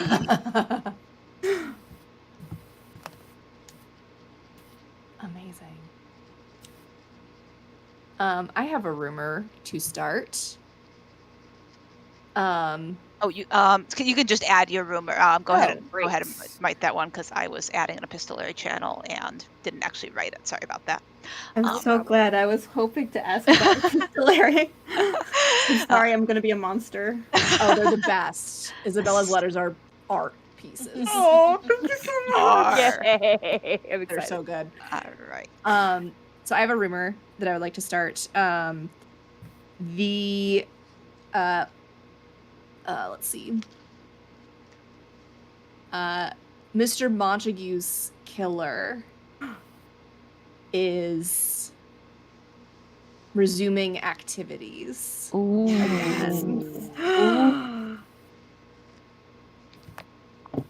Love it.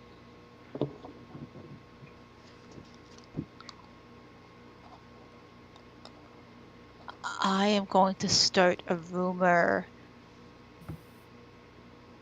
to the effect of the bidding on Miss Culpepper's basket was fixed. I'm toying between how specific to be. I'm just gonna say Miss Villafoot was the actual winner. Ooh. Amazing. There we go.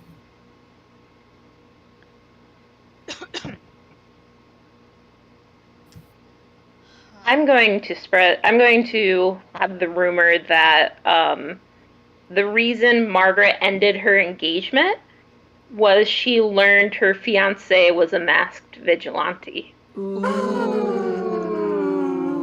And I'm now back on the ball, so I'll go ahead and document the rumors.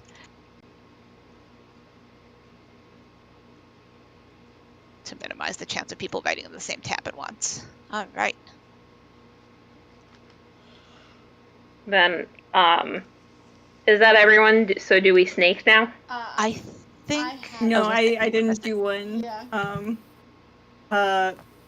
The reason for and I'm deciding now that Papa Montague's name is Gabrielle. The reason for his death was to claim his substantial fortune.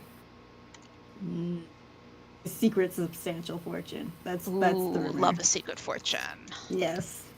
We do have a buried treasure in a hedge maze. We in our- do. Yeah. Yes. Is that the correct That's- spelling for Gabrielle that you want? Feel free to change it, obviously, if that is not what you were. It just has the extra E at the end Ah. after the L.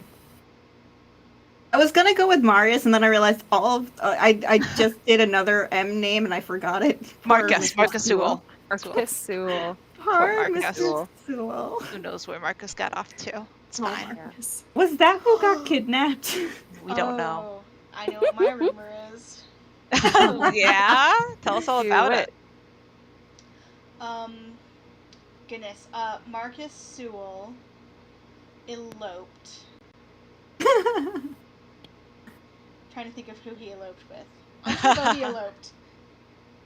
Just eloped. He eloped with somebody. That can be I bent in will- any number of I directions. will let anyone bend that however they want.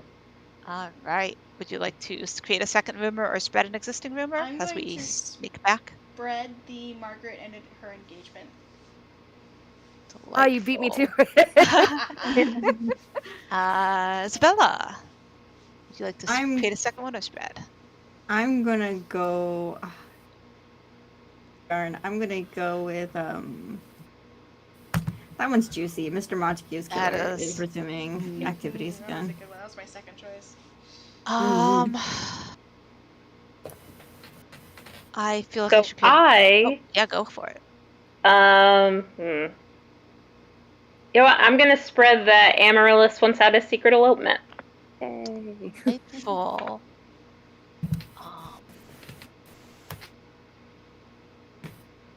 I am going to create Lara Cartwright is an agent for Napoleon. Hashtag it's always Napoleon. Oh my god.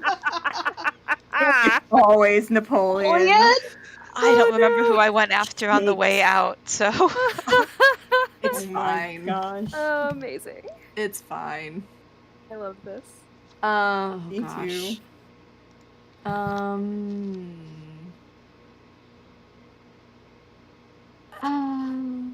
Goodness. I don't know why I put Eleanor in my sights this time. I promise I'll spread them about other people than Just just attacked. in future sessions. Attacked. Just attacked from all angles. I'm so sorry. Nope, it's fine. Part of me is like, I want to create another rumor just to be, like, not petulant. Petulant's the wrong word. I want to know what this rumor is now. Yes. Yeah. Do it. Well, I do too. I feel like Cosette's name hasn't come up, so definitely rip Cosette a new one. Oh, I mean, because that has the one where she bid on, Yeah. on Eleanor's basket. Oh my gosh. That's true. everyone's afraid to make rumors about your character, Heather, after the time you made a rumor about your own character literally as part of a novel chapter. And No one is dear better author than of the Heather at local dragging her own scandal sheet, character. I did the thing. That was a power move. Yeah, it was great. I will wreck my own characters if I feel was- bored. It was impressive. It was very impressive. You Okay, are just 'cause- awake. Just because I think it'd be fun to stir some more shit. Do it. Sir Cornwallis intended to bid on Eleanor's basket, Aww. but put his entry in his own basket instead. Oh, buddy. Fumbler. What a fumbler. I love him so much. How did he end up in this game? Sir Cornwallis wanted the opposite of this. We somehow always end up with at least one cinnamon roll. Yep. Every fine with that. game needs a cinnamon Yeah. roll. It's true. I don't. Oh, this is true. We did have. Yeah. Has anyone? Yeah, I Did you still want have to type that in, do Hannah, my or second Oh. one. I did, and then I got distracted thinking about Sir Cornwallis. We distracted Hannah with cinnamon rolls. I do have a weakness. Meant to bid on which basket?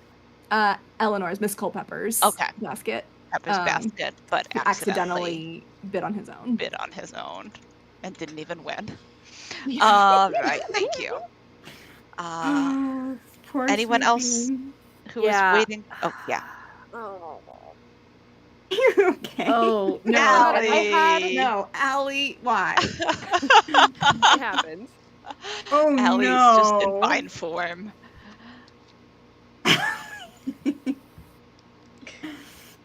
Sir Andrew Yeah, was that is not invited to this game.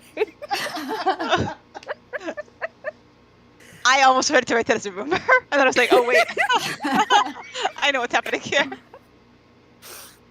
Let's see. I'm gonna go like all of these are incredible, and I want to spread them all, but I can only pick one, so I'm gonna go with my original. And spread the one about how Cosette should have won Eleanor's basket. Delightful. That was the one that I was considering spreading anyway, so I'm pleased. Va bene. Awesome. I think is that everyone having done a thing twice. Yes. I can confirm I have, yes. Delightful. Thank you I'm going all. to put something on the collaboration tab, though. Oh yeah, let's hear it. Yes. I want to see Hilda's reaction to the fact that Cosette's basket didn't get any bids. Excellent.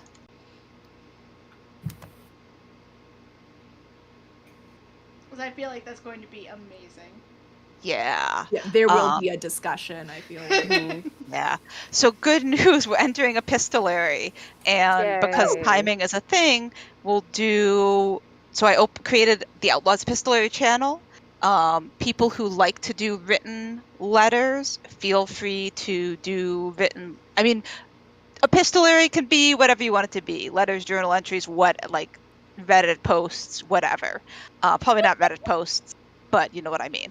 Yeah. So if you like doing written stuff, feel Classifieds. free to do written stuff. You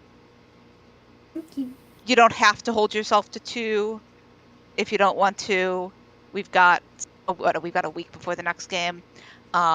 People who, if anyone doesn't get to it or would prefer not to do it written, we can open next session with anything that any verbal epistolary that needs the people need or want or just haven't had a chance to do.